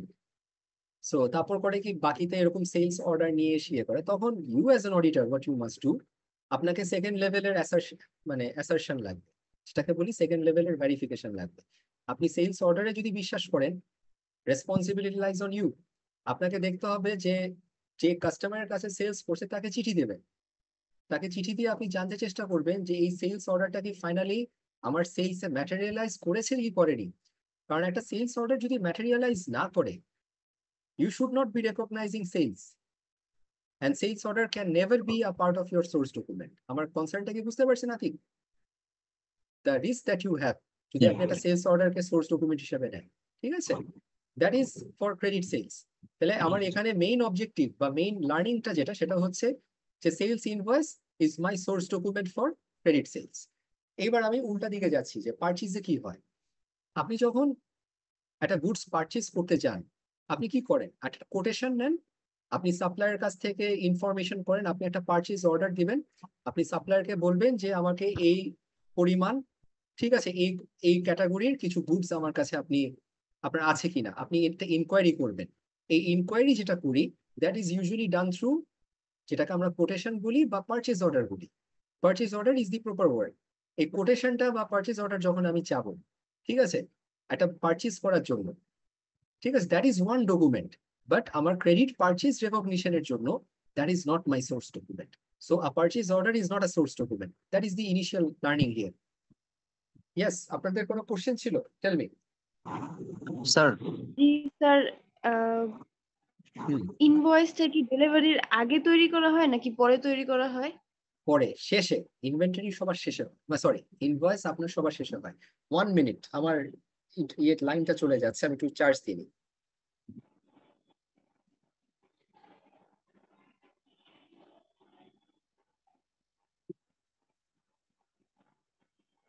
Apology. Yes, continue please, আপনার কোশ্চেন ছিল। মানে স্যার, গুডস দিয়ে দেওয়ার পরে ইনভয়েসটা তৈরি করা হয়? ইয়েস, এখন আমি আপনাকে বলি, বিজনেস টার্মস ভিন্ন। আজকে যদি আমি আপনাকে চিনি না, আপনার কাছ থেকে গুডস পারচেস করতে যাই, বা আপনি যদি আমাকে সেল করেন, what is going to happen?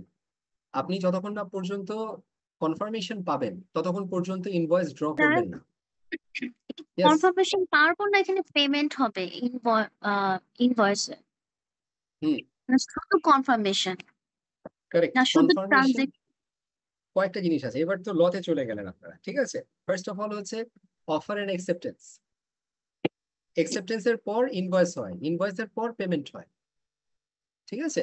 ওকে ওকে ওকে, আমি তারপরে বলি, কনফিউশন যদি থেকে থাকে, জিনিসটা হচ্ছে যে কোনটা আগে পরে আসে। যেমন আমি আপনাদেরকে বইতে যে ফ্লোটা আছে এটা লিখলাম, এটা হচ্ছে যে টু ভেরি আনরিলেটেড পার্টি যখন ট্রানজেকশন করে, তখন কি করে, যে আমি একটা সেলস অর্ডার আমি পেলাম, সেলস অর্ডার দেখে আমি ফ্যাক্টরি থেকে গুডস কাস্টমারকে দিলাম, কাস্টমার যখন জায়গায় বসে অ্যাকসেপ্ট করে নিচ্ছে, তখন আমি ইনভয়েস ইস্যু করলাম, ঠিক আছে। ওই ইনভয়েসটাই হচ্ছে আমার সোর্স ডকুমেন্ট। এটা একটা ফ্লো দিয়েছে, একটা স্ট্যান্ডার্ড প্রোফর্মা। কিন্তু বাস্তবিক অর্থে বলি, আপনি যখন একটা লোকের সাথে রেগুলার বেসিসে বিজনেস করবেন, অনেক সময় সে আপনাকে একটা ফোন কল দিলে আপনি ইনভয়েস ড্র করে দিবেন। সে আপনার কাছে ফোন কল বললো যে আমাকে লেটস জাস্ট সে 100টা কেকের অর্ডার দিল ফোনে। আপনি জানেন যে এই ব্যক্তি যদি ফোন দেয়, ঠিক আছে, সে অর্ডার নিয়েই ছাড়ে, সে কখনো রিজেক্ট করে গুডস ফেরত দেবে না। সো আপনি তখন ইনভয়েস করে ইস্যু করতে পারেন। So business world operates in মানে মেনি ডিফারেন্ট ডাইনামিক্স, বাট আপনাদেরকে যেটা বললাম যে এটা হচ্ছে একটা স্ট্যান্ডার্ড প্র্যাকটিস বা প্রোফর্মা প্র্যাকটিস আপনাদেরকে বললাম, যেখানে কিনা আসলে ইনভয়েসটা যেহেতু আমার ফাইনাল, এন্ড ইনভয়েসটা যেহেতু আমার ফাইনাল এভিডেন্স, সেই কারণে ইনভয়েসটা হয় অনেকগুলা অর্ডারের পর। যেমন পারচেজ অর্ডারও যদি আমরা দেখি, যে আমি একটা পারচেজ ইনকোয়ারি করলাম, একটা পারচেজ অর্ডার প্লেস করলাম সাপ্লায়ারের কাছে, তারপর সাপ্লায়ার কি করলো, আমার ফ্যাক্টরিতে গুডস পাঠিয়ে দিল। এই গুডসটা যখন আমার ফ্যাক্টরির গেটে ঢুকবে, আমি তখন একটা গুডস রিসিভ নোট ইস্যু করলাম, এটাও তো আমার একটা ডকুমেন্ট, ঠিক আছে। This are very vital documents. একটা পারচেজ অর্ডার হচ্ছে বলেই না আমার গুডসটা আমি নিতে পারছি, ঠিক আছে।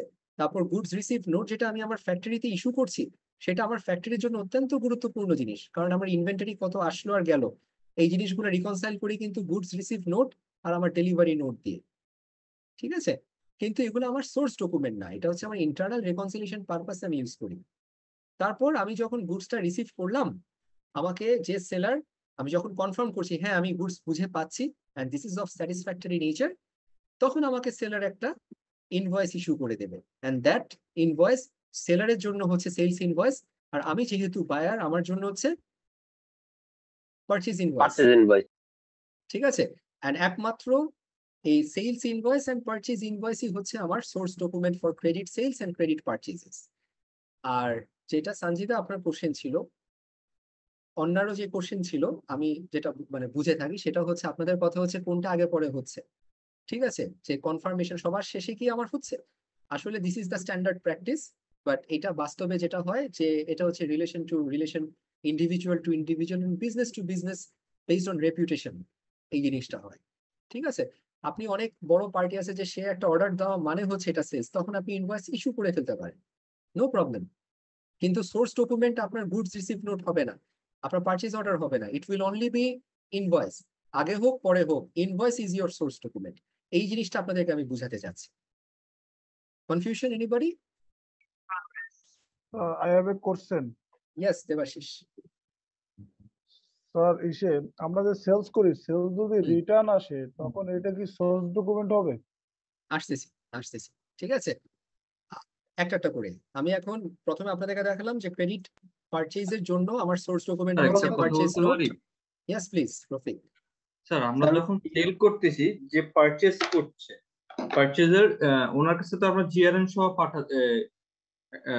মানে পারচেজ অর্ডারের উপর বেস করে তো আমরা প্রোডাক্ট ডেলিভারি করতেছি ডেলিভারি নোট দিয়ে। তো উনি তো তখন জিআরএন রেডি করতে, জিআরএন এর সাথে রেডি করার সাথে যদি কোনো প্রোডাক্ট ড্যামেজ থাকে সেই প্রোডাক্টটা তো আমাদের কাছে রিটার্ন আসে, সেলারের কাছে রিটার্ন আসে। রাইট তো ওই যখন রিটার্নটা আসে তো ওইটা তো আমার সেল না, তখন তো আমি ওই কিন্তু এই ক্ষেত্রে কি তখন কি হবে, কারণ আমি তো প্রথমে যখন প্রোডাক্ট ডেলিভারি করছি তখন ওই ক্ষেত্রে যদি কেউ ডেলিভারিটাকে সে পারচেজ ধরে কি করে ক্রেডিট সেল হিসেবে এন্ট্রি করে দিয়ে থাকে, তাহলে রং এন্ট্রি হচ্ছে নাকি স্যার? আমি ওটা বলছি, ঠিক আছে। ফার্স্ট অফ অল স্যার একটা কোশ্চেন ছিল। হ্যাঁ আমি আসতেছি, রফিক এটা শেষ করি, ঠিক আছে। যেটা বলছেন এগুলো আসলে মানে আমাকে অ্যাকাউন্টিং থেকে আপনারা আমার অপারেশনস ম্যানেজমেন্টের কোর্সে ঢুকাই দিচ্ছেন, that I can also answer, okay, and that will only lengthen the class.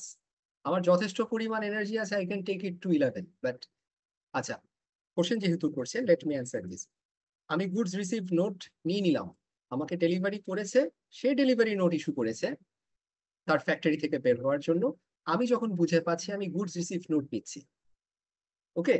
আমি যখন এখন ইনভয়েস ইস্যু করব, সি স্টুডেন্টস, ইনভয়েস যখন ইস্যু করি, আমার কথা হচ্ছে যখন আমার বায়ার যখন কনফার্ম করছে হ্যাঁ আমি বুঝে পাইছি অল ইজ ওয়েল, তখন সে ইনভয়েস ইস্যু করতে মানে আমি তাকে কনফার্মেশন দিলে সেলার ইনভয়েস ইস্যু করছে। আর যদি তার মধ্যে ফল্টি কিছু থেকে থাকে, দেখেন আমি বলি যদি ফল্টি কিছু থেকে থাকে আমাকে খেয়াল করতে হবে এটা কি আমার ইনভয়েস প্রিপারেশনের আগে না পরে। যদি ইনভয়েস প্রিপারেশনের আগে হয় আমি এটাকে সোজা কথা রিটার্ন করে দিব, ওটার জন্য আমার অ্যাকাউন্টিং ট্রিটমেন্ট হবে না, আমার ইনভয়েসটা আমি আমার রিভাইজড অ্যামাউন্টের উপর হবে। দ্যাটস ওয়াই আমি বারবার একটা কথা বলছি, এই গুডস রিসিভ নোট আর delivery note is not my source document. কারণ আমি ডেলিভার করবো 100, তার মধ্যে 10 টাকার যদি ফল্টি হয়, এটা যদি আমাকে ইনভয়েস প্রিপারেশনের আগে যদি আমি তাকে জানিয়ে দিতে পারি, সে হয়তো ইনভয়েসে এই 10 টাকা রেকগনাইজ না করে তখন আমার এক্সেপ্টেড অ্যামাউন্ট 90 টাকাই রেকগনাইজ করবে। এক, দ্বিতীয়ত আমি যদি ইনভয়েস প্রিপারেশনের পর যদি জানি যে আমার এখানে ফল্টই ছিল, এইবার হচ্ছে প্রবলেম। কারণ ইনভয়েস ইজ ফাইনাল, ইনভয়েসের উপর বেস করে আমি ক্রেডিট সেলস রেকগনাইজ করব, আর যে বায়ার সে ক্রেডিট পারচেজ রেকগনাইজ করছে, তখন আপনার রিটার্নের প্রশ্ন আসে, তখন আপনাকে সেলস রিটার্ন, সেলারের পার্সপেক্টিভ অ্যান্ড রিটার্ন আউটওয়ার্ডস বা পারচেজ রিটার্নস, এটা হচ্ছে বায়ারের পার্সপেক্টিভ থেকে হচ্ছে, তখন সেটার জন্য আরেকটা সোর্স ডকুমেন্ট আমরা ক্রিয়েট করবো। একটু আগে দেবাশিস যেটা হয়তো আমাকে কোশ্চেন করছিল যে রিটার্ন হলে আমি কি করি, সেটা নিয়ে আমি আপনাদের কাছে এক্সটেনশনে যাচ্ছি। রফিক আপনার কমপ্লেক্স কোশ্চেনের সলিউশন কি কিছু পেয়েছেন? জি স্যার কিছুটা পেয়ে গেছি sir, thank you sir, I am আরো সরি আসবে আমি পরে। Out of topic answer question করে দিচ্ছি। না নট আ প্রবলেম, আমি সরি উইল বি ইউ, আপনারা লম্বা সময় আমার সাথে থাকবেন, ঠিক আছে, not a problem, I always welcome questions. আমার একটা চ্যালেঞ্জ হচ্ছে কি, আমি বারবার যেটা বলি যে এই 10টা ক্লাসে বা টোটাল 20টা ক্লাসে এত কন্টেন্ট আসলে সবকিছু শেষ করে যাওয়াটা খুব ডিফিকাল্ট। ঠিক আছে, এই জন্য একটু মাঝে মধ্যে চেষ্টা করি যে আপনাদেরকে একটা মানে ইয়ের মধ্যে রাখতে, নাহলে আপনারা বৃত্তের বাইরে যে একেবারে অন্য জায়গায় চলে যাবেন আর কি। ওকে, আচ্ছা, এবার আমরা যদি আসি, আসলে আমরা ট্রানজাকশন করছি, ভালো কথা। আমার একটা কোয়েশ্চেন ছিল sir. Yes please tell me. আমরা যখন এক্সপোর্ট ইম্পোর্ট করি তখন আমাদের আর কি সোর্স ডকুমেন্ট কোনটা হয়? আচ্ছা, এক্সপোর্ট ইম্পোর্টে সোর্স ডকুমেন্ট অনেকগুলা জিনিস আছে এখানে। এক্সপোর্টে যখন ইম্পোর্ট করি তখন বিল অফ ল্যাডিং হচ্ছে আমার সোর্স ডকুমেন্ট, ঠিক আছে, এটা একটা। আর যখন আপনি ইম্পোর্ট করলে বিল অফ ল্যাডিং মানে শিপে উঠাচ্ছে,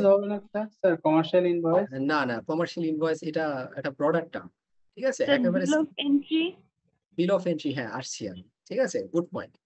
এটা আপনাদের যথেষ্ট ভালো আন্ডারস্ট্যান্ডিং আছে। অনেক ডকুমেন্ট জেনারেট হয়, কারণ আপনি যখন আপনার মানে ফ্যাক্টরি থেকে সে ডিসপ্যাচ হচ্ছে, একটা ডকুমেন্ট হচ্ছে, গাড়িতে তুলে দিচ্ছে এফওবি, সেটা মানে আপনি যখন শিপে তুলে দিচ্ছেন তখন একটা আপনার ডকুমেন্ট হচ্ছে। থার্ড হচ্ছে গিয়ে যে যখন আপনি শিপ থেকে নেমে বা পোর্টে যখন সে রেকগনাইজ করছে তখন একটা ডকুমেন্ট হচ্ছে, ঠিক আছে। আরেকটা হচ্ছে আপনার পোর্টে পৌঁছানোর সময় একটা ডকুমেন্ট হচ্ছে। সো আইডিয়ালি যে আপনার প্রুফ অফ মানে এক্সপোর্ট বা ইম্পোর্ট হিসাবে সবচেয়ে বেশি যেটা হয় সেটা হচ্ছে আপনার ইম্পর্টেন্ট হচ্ছে বিল অফ ল্যাডিং। বিল অফ ল্যাডিং হচ্ছে শিপের ক্যাপ্টেন, সে যখন বুঝে নিচ্ছে, সে যখন ডকুমেন্টটা আপনার ইস্যু করছে যে এই কন্ডিশনে গুডস আছে, ঠিক আছে, রাইট স্পেসিফিকেশনে আছে, সেটার একটা স্ট্যাটাস দেয়। That is your source document. Bill of entry যেটা বলছেন, বিল অফ এন্ট্রিটা এখানে দেখতে হবে যে কে ইস্যু করছে। বিল অফ এন্ট্রির উপর বেস করেই কিন্তু bill of lading. Okay, good point raised. এটা প্র্যাকটিক্যাল সিনারিও এগুলো আপনাদের। সো স্যার আমরা আমার যেটা একটা কোশ্চেন ছিল, কোশ্চেন বলেন, করতে পারি? অবশ্যই কোশ্চেন করেন, বলেন, আই এম লিসনিং। স্যার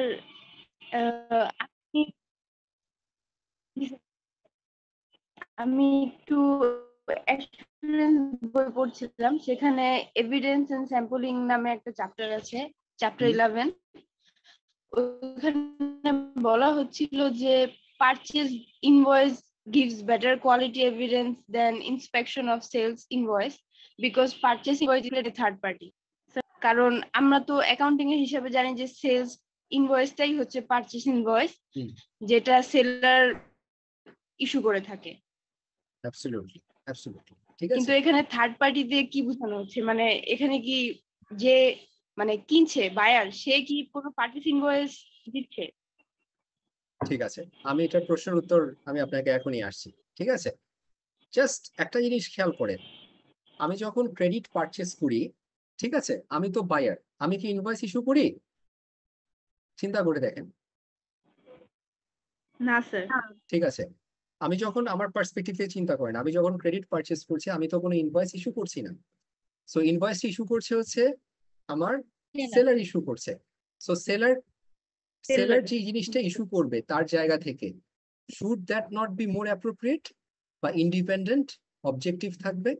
সে যে সেলস ইনভয়েস করবে আমাকে, সে কত টাকা সেল করেছে, সো আমার জেনারেটেড, আমি বুঝতে পারছি চ্যাপ্টার 11 এর ওই কনটেক্সটটা আমি পড়েছি, ওটা বোঝাতে চাচ্ছে যে আজকে যদি আমি ব্যক্তি গাউস আমদানি যদি পারচেস করি আর আমি যদি আজকে একটা ইনভয়েস প্রডিউস করি, ঠিক আছে, সেটার আসলে ভিত্তি কম থাকে। So more factual and logical and যেটার আপনার ইন্ডিপেন্ডেন্স আপনার এনশিওর হয় সেটা হচ্ছে যখন একটা থার্ড পার্টি এনশিওর করে থাকে, মানে আমার বাইরে যে কোনো ডকুমেন্ট ইস্যু করে তাকে আমি আই ডিম that entity as a third party. এই হিসাবে আর কি আসলে বোঝানোর চেষ্টা করছে আপনাদের, nothing else. So purchase order আমি নিজে হয়তো পাচ্ছি বা এটাকে আমি টুইকিং করতে পারি, কিন্তু সেলস ইনভয়েস যেটা কনফার্মেশন, যেটা ফাইনাল, যেটা সেলার ইস্যু করছে, তার জন্য যে সে ডকুমেন্ট ইস্যু করছে, সে কত টাকার গুডস আমাকে সেল করছে, আমার জন্য তার জন্য যে সেলস ইনভয়েস, এটা আমার জন্য হচ্ছে পারচেজ ইনভয়েস। সো এটা not me, somebody else is generating this. So সেইটার ভ্যালিডিটি, সেটার objectivity is much more higher. এই কনটেক্সটটা আপনাকে বুঝাইছে জিনিসটা বলতে। ওকে, আচ্ছা। কিন্তু স্যার এখানে বলছিল যে পারচেজ ইনভয়েসটা নাকি খুবই স্ট্রং একটা এভিডেন্স, যে যখন আমরা জানি যে সেলস ইনভয়েসটা আসলে স্ট্রং এভিডেন্স। যদি কোশ্চেন মানে কোশ্চেনে এরকম অপশন দেওয়া থাকে তখন আমরা কোনটা সিলেক্ট করব? ওয়েট, প্রথম কথা, sales invoice and purchase invoice কি আলাদা কিছু? চিন্তা করে না উত্তর স্যার, দিন একই আমাকে। জিনিস। ঠিক আছে, স্যার একই জিনিস। রাইট। আপনি যদি বায়ার হন আপনার জন্য ওই ইনভয়েসটা হচ্ছে পারচেজ ইনভয়েস, আর আপনি যদি সেলার হন, আপনার যে আপনি যদি প্রডিউস করে থাকেন তাহলে এটা আপনার জন্য হচ্ছে sales invoice, but it's the same document. So ওই প্রশ্ন এখানে থাকে না যে আপনার পারচেজ ইনভয়েসের থেকে সেলস ইনভয়েসের আপনার মানে পাওয়ার অফ ভ্যালিডিটি বেশি, এই কথাটা আমরা এখানে আনবোই না। আপনার purchase invoice and sales invoice is just the same thing. It depends on আপনি কোন ফেন্সে কোন দিকে বসে আছেন। ঠিক আছে, দ্যাট ইজ ইট। কোশ্চেনস? জি স্যার, বুঝতে পেরেছি, থ্যাংক ইউ। ওয়েলকাম। আচ্ছা, সো এবার আপনাদেরকে যাব রিটার্নস, একটু ক্রিটিক্যাল হবে এবার। ঠিক আছে, আচ্ছা আমি পারচেজ করেছি, খেয়াল করেন আমি পারচেজ করেছি, আমি মোটামুটি গুডস বুঝে নিয়েছি। ঠিক আছে, এটা রফিকেরও কোশ্চেন ছিল যে এইবার আমি পারচেজ করেছি, আমাকে সেলার ইনভয়েসও দিয়েছে, ভালো কথা, সব বুঝে নিয়েছি। পরে আমি দেখলাম যে যে গুডস গুলো আমাকে দিয়েছে এর মধ্যে একটা সার্টেন পোর্শন ফল্টি। ঠিক আছে, একটা সার্টেন পোর্শন হয়তো আমার রাইট স্পেসিফিকেশন না। ঠিক আছে, বা একটা হয়তো এরকম হতে পারে যে আমি আজকে জাস্ট ডিসাইড করলাম যে আমি বেশি নিয়ে ফেলেছি, এখন আমি রিটার্ন দিতে চাই। তাহলে মি অ্যাজ আ বায়ার আমাকে তো এটা সেলারকে জানাতে হবে, রাইট? যে দেখো আমি কিছু গুডস ফেরত দিতে চাচ্ছি, সেলারকে আমাকে জানাতে হবে। সো আমি যে সেলারকে, মি অ্যাজ আ বায়ার, আমার চেয়ার থেকে যখন আমি সেলারকে যে জানাবো, যেই ডকুমেন্ট ইস্যু করে জানাবো, সেটার জন্য একটা ডকুমেন্ট আছে, কিন্তু একটা ফর্মাল প্রসেস আছে কিন্তু তাকে জানানো। সেই ডকুমেন্টটা, সেই রিটার্নের রিকোয়েস্টটাকে আমরা কি বলি? Anybody knows? Credit note. Debit note. ঠিক আছে, ডেবিট নোট। সো আমি যখন রিটার্নের রিকোয়েস্ট করব, এই রিকোয়েস্টটা হচ্ছে আমার ডেবিট নোট। এবার খুব চিন্তা করে বলেন, এই ডেবিট নোটটা কি আমার source document? No, sir. No, sir. Returning product is not source document, right? Document sir, source document এটা। রিটার্নিং প্রোডাক্টের জন্য একটা Source সোর্স document ডকুমেন্ট হবে। সোর্স না। Document sir. না না না না, নট এট অল। ক্রেডিট নোটটা সোর্স না, হ্যাঁ, আস্তে আস্তে সোর্স আস্তে আস্তে, ডকুমেন্ট না। মাই অ্যাপোলজি। Source document. ইয়েস, আস্তে ক্রেডিট নোট। আস্তে, লেট আমি শেষ করি। আমি আসলে ভুল করলাম, আপনাদেরকে বোঝানোর আগে কোশ্চেন করি। ঠিক আছে, আস্তে আস্তে দেখেন যে আজকে আমি মনিরের কাছে 100টা স্যামসাং এর ফোন সেল করেছি। ঠিক আছে, করার পর আমি দেখলাম যে এখান থেকে 10টা ফোন ফল্টি। তাহলে আমি আজকে মনিরকে, আমি তো বায়ার, মনির হচ্ছে সেলার, তো মনিরকে আমি একটা আজকে রিকোয়েস্ট প্লেস করবো। এই রিকোয়েস্ট করে যে বলবো যে 10টা ফোন আমি ফেরত দিতে চাচ্ছি, এই 10টা রিটার্নের জন্য যে রিকোয়েস্ট হচ্ছে, that is called debit note. একটা গেল। এখন মনির উইল ডিসাইড যে সে কি আমার রিকোয়েস্টটা অ্যাকসেপ্ট করবে না অ্যাকসেপ্ট করবে না। আজকে যদি মনির অ্যাকসেপ্ট না করে, তাহলে আমার এই ডেবিট নোটের কোনো দাম নাই, আমি এই 100টা পারচেস করেছি, 100টা নিয়ে বসে থাকতে হবে। কিন্তু মনির যদি এটা কনফার্ম করে যে ওকে ঠিক আছে 100টা সেল করেছি, এখন 10টা আমি ফেরত নিব, এই 10টা ফেরত নেওয়ার জন্য সে যে কনফার্মেশন দিবে, আর সে আমাকে এই প্রুফ অফ কনফার্মেশন যে দেবে, আমার কাছে আরেকটা চিঠি আসবে, মনির আমাকে বলবে যে yes I am going to take return of 10 items. এই কনফার্মেশনটাকে আমরা বলি credit note. It's a credit note. ঠিক আছে, তাহলে একটা জিনিস আমরা খেয়াল করি, আমি রিকোয়েস্ট করছি যখন, সেটা হচ্ছে আমার debit note, which is not a source document. কারণ আমার রিকোয়েস্টটা যদি রিজেক্ট হয়ে যায়, ঠিক আছে, তাহলে তো ওটা কিছুই হলো না। কিন্তু যখন মনির আমাকে কনফার্ম করবে, যখন সেলার আমাকে কনফার্ম করছে যে ওকে ঠিক আছে I am going to accept this, এই রিটার্ন, তখন সে যে ডকুমেন্ট ইস্যু করবে সেটাকে আমরা বলবো ক্রেডিট নোট। তাইলে আমার জন্য কি হচ্ছে? Return outwards, purchase returns. আর মনিরের জন্য কি হচ্ছে? রিটার্ন ইনওয়ার্ডস বা সেলস রিটার্নস। কিন্তু দুজনের জন্যই আমার সোর্স ডকুমেন্ট কি? একটা, সেটা হচ্ছে আমার ক্রেডিট নোট।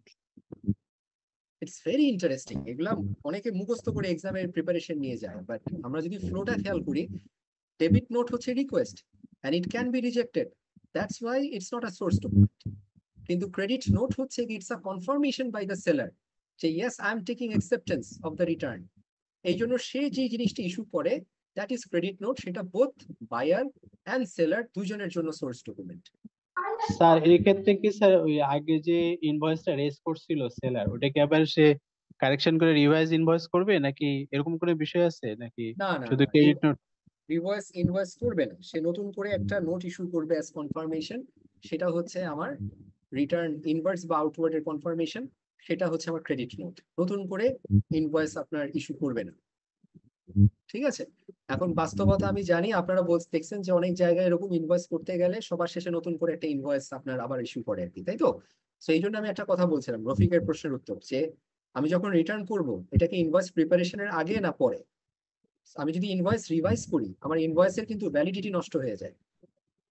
ওকে, এই জন্য আমাকে খেয়াল রাখতে হবে। So credit note is usually not improvisation of invoice, এটা হচ্ছে it's done separately. And credit নোটের কাজ হচ্ছে আমার সেলস এর ব্যালেন্স কমিয়ে দেওয়া, ক্রেডিট নোটের কাজ হচ্ছে আমার পারচেজের অ্যামাউন্টকে কমিয়ে দেওয়া। এই লাইনটা আপনাদেরকে মনে রাখা বেশি জরুরি। এবার কি ক্লিয়ার আপনাদের? রিটার্নের ইনওয়ার্ডস এন্ড আউটওয়ার্ডস এর জন্য সোর্স ডকুমেন্ট একটাই, which is ক্রেডিট নোট। এবার একটা কমনালিটি আমাকে বলেন, ইনভয়েস ইস্যু করা আর ক্রেডিট নোট ইস্যু করা এটা কে করে? এটা কি বায়ার করে না সেলার করে? সেলার করে। সেলার করছে। ভেরি গুড, ঠিক আছে। এন্ড সেলারের ইস্যুই সবসময় হচ্ছে কি আপনার ফাইনাল এভিডেন্স এটা। ওকে, স্যার ক্রেডিট নোটটা যদি পার্শিয়াল মানে অ্যাকসেপ্ট করা হয় সেক্ষেত্রে বিষয়টা কেমন? আচ্ছা, credit note good. Credit note তো পার্শিয়াল অ্যাকসেপ্ট না। আমি ডেবিট নোট বললাম যে আমি 10টা রিটার্ন দিব, আর মনির যদি বলে ঠিক আছে আমি 5টা রিটার্ন আমি অ্যাকসেপ্ট করব, ওটা আমি হ্যাঁ সেলার যেটা বলবে, সেলার যদি বলে 5টা তাহলে আমার ক্রেডিট নোট 5টা থাকবে, এটাই আমার ফাইনাল, ইটস নট পার্শিয়াল। ঠিক আছে, ওইটা যেটা বলবো ওইটাই final, and that is my credit note. Okay, proceeding এটা গেল। এবার বইতে আমাদের আরেকটা জিনিস আছে, যেমন যদি বলে থাকি যে ক্যাশ ট্রানজাকশনস এর কথা বলে থাকি, আজকে যদি আমি আপনাদেরকে বলি একটু রিয়েলিটিটাও বলি, যে আমাদের বইতে দুইটা পার্সপেক্টিভ দিয়েছে যে ক্যাশ বুকে ইউজুয়ালি কি হয়, ক্যাশ বুকে হচ্ছে অল ক্যাশ ট্রানজাকশনস রেকর্ড হবে আপনার। ঠিক আছে, যে cash receive from sales, cash receives from sale of আমার গুডস অ্যান্ড সার্ভিসেস, এটা আমার ফিক্সড অ্যাসেট বেচে হতে পারে। ঠিক আছে, আমি রেভিনিউ রয়্যালটি পেতে পারি। ওকে, আবার ক্যাশ পেমেন্ট হতে পারে যেটা কিনা আমার in terms of staff salary, in terms of supplier আমার সেটেলমেন্ট আছে হতে পারে। ঠিক আছে, ইন টার্মস অফ আমার লোন রিপেমেন্ট হতে পারে। সো এই যে আমার ক্যাশ রিসিভ করছি বা আমি ক্যাশ পেমেন্ট করছি, ঠিক আছে, সেটাকে আমি রেকগনাইজ করি কোথায়? অরিজিনাল এন্ট্রি ক্যাশ বুকে, ক্যাশ বুকে আমি রেকগনাইজ করি। ঠিক আছে, তাহলে আমি যদি আপনাকে এখন জিজ্ঞেস করি যে ক্যাশ বুকের আপনার যে ক্যাশ ইনফ্লো হচ্ছে এন্ড আউটফ্লো হচ্ছে তার প্রুফ হিসাবে আপনার সোর্স ডকুমেন্ট কি? Important question. স্যার একবার বসুন না, কোশ্চেনটা একটু রিপিট করবেন? আচ্ছা, আবার বলি, ক্যাশ ট্রানজাকশনস এর all cash inflows and outflows এর জন্য যদি বলে থাকি what is your source document, যেটা আমি একটু আগে বলেছিলাম যে ক্রেডিট সেলস এন্ড না cash book book of original entry, কিন্তু source document US auditor sir invoice voucher না, ইনভয়েস তো এখানে না, ইনভয়েস তো হচ্ছে ক্রেডিট ভাউচার গুলো আর বিল ক্যাশ মেমো স্যার। ঠিক আছে ফাইন, আমি আপনাদেরকে জিনিসটা ইয়ে করবো না। আমরা যখন পড়তাম আমরা বলতাম যে চেক বুক কাউন্টার ফয়েল, ওই চেকের পাতা। ঠিক আছে, আরেকটা জিনিস যেটা আমরা বলতাম যে চেক ইনভয়েস, বা যেটা ইনভয়েস যে ওয়ার্ডটা আপনারা ইউজ করেছেন এটা হচ্ছে আমরা বাস্তবিক অর্থে ব্যবহার করে থাকি, বাট ফর এক্সাম পার্সপেক্টিভ যেটা আমি আইসিডব্লিউ তে আমি দেখেছি যেটা এক্সামে আসে বাট বইতে এটা কভার করে নাই, আমি আপনাদেরকে রিকোয়েস্ট করব রিমেম্বার দিস বাই হার্ট, যে ক্যাশ ট্রানজাকশনস এর জন্য বা ক্যাশ রিসিভড এন্ড পেমেন্টস এর জন্য সোর্স ডকুমেন্ট যেটার নাম হচ্ছে রেমিটেন্স অ্যাডভাইস। ঠিক আছে, the name is remittance advice. Remittance advice পড়লে এখন একটা আপনাদের কাছে মনে হলো তাহলে এই যে জিনিসগুলো বললাম চেকবুক কাউন্টার ফয়েল ইনভয়েস এগুলা কি? এই ইনভয়েস, চেকবুক কাউন্টার ফয়েল, আপনার ডিজিটাল পেমেন্ট স্লিপ বা ই রিসিপ্ট বা ই পেমেন্টের ফর্ম, এই সবগুলা হচ্ছে আমরা একটা ওয়ার্ড ইউজ করি এগুলাকে, রেমিটেন্স অ্যাডভাইস। রেমিটেন্স অ্যাডভাইস হচ্ছে জেনারিক টার্ম। ঠিক আছে, সোজা কথা বলি, আমরা ক্যাশ রিসিপ্টস এন্ড পেমেন্টস যখন বলি এখন তো ডিজিটাল কেস অনেক ইমপ্রুভ করেছে, যেমন খালি চেক হাতে যে পাতা দিচ্ছি সেটাও না, আপনাকে আমি অনলাইনে আমার অ্যাকাউন্ট থেকে বসে আপনার অ্যাকাউন্টে আমি ফান্ড ট্রান্সফার করছি, তো তখনও যে আমার যে ডিজিটাল রিসিপ্ট যেটা আসছে এটাও তো আমার source document, right? So source document all combined, যেই নামগুলো আপনারা বলেছেন বা যেই নামগুলো আপনারা এখনো বলেন নাই, এই সবগুলা বলে যদি আমি বলি যে ক্যাশ অ্যাকাউন্টে আপনার অ্যাকাউন্টে ক্যাশ ডেবিট হয়েছে বা আপনার অ্যাকাউন্টে ক্যাশ পেমেন্ট হয়েছে, তার জন্য আপনি যে ডকুমেন্টটা দেখবেন এই ডকুমেন্টের জন্য একটা ব্রডার টার্ম আছে, সেটাকে আমরা বলে থাকি remittance advice, and that comes in the exams. এমসিকিউতে আমাদের আসে যে ক্যাশ পেমেন্টস এর জন্য আপনার সোর্স ডকুমেন্ট 4টা অপশন দেওয়া থাকবে, one of them is remittance advice. এটা আইসিডব্লিউ কোশ্চেনে পেপার সেট বা ব্যাংকে আপনি পাবেন। ওকে, এই তো গেল। তাহলে আমি যদি আপনাদেরকে বলে থাকি যে একটা একটা করে ট্রানজাকশন বলি, আমার ক্রেডিট সেলস রেকর্ড হয় সেলস টেবুকে, আর ক্রেডিট সেলস এর আমার জন্য প্রুফ অফ ট্রানজাকশন হচ্ছে সেলস ইনভয়েস। আমার অল ক্রেডিট পারচেজ রেকগনাইজ হয় আমার পারচেজ ডে বুকে, ঠিক আছে? এন্ড তার জন্য আমার সোর্স ডকুমেন্ট হচ্ছে পারচেজ ইনভয়েস, ঠিক আছে? And both of them, sir remittance এমসিকিউটা একবার বলেন যেটা আসে। ঠিক আছে, জাস্ট এতটুকু বলি যে ক্যাশ ইনফ্লো বা ক্যাশ আউটফ্লোর জন্য যদি আপনাকে যদি এক্সামে জিজ্ঞেস করে যে সোর্স ডকুমেন্ট কি, 4টা অপশন দেওয়া থাকবে, invoice, purchase invoice, sales invoice, ঠিক আছে? তারপর আপনাকে একটা ভাউচার লেখা থাকে, আর 4th অপশন যেটা থাকে সেটা হচ্ছে remittance advice. Remittance advice is your source document for all cash inflows and cash আউটফ্লোজ।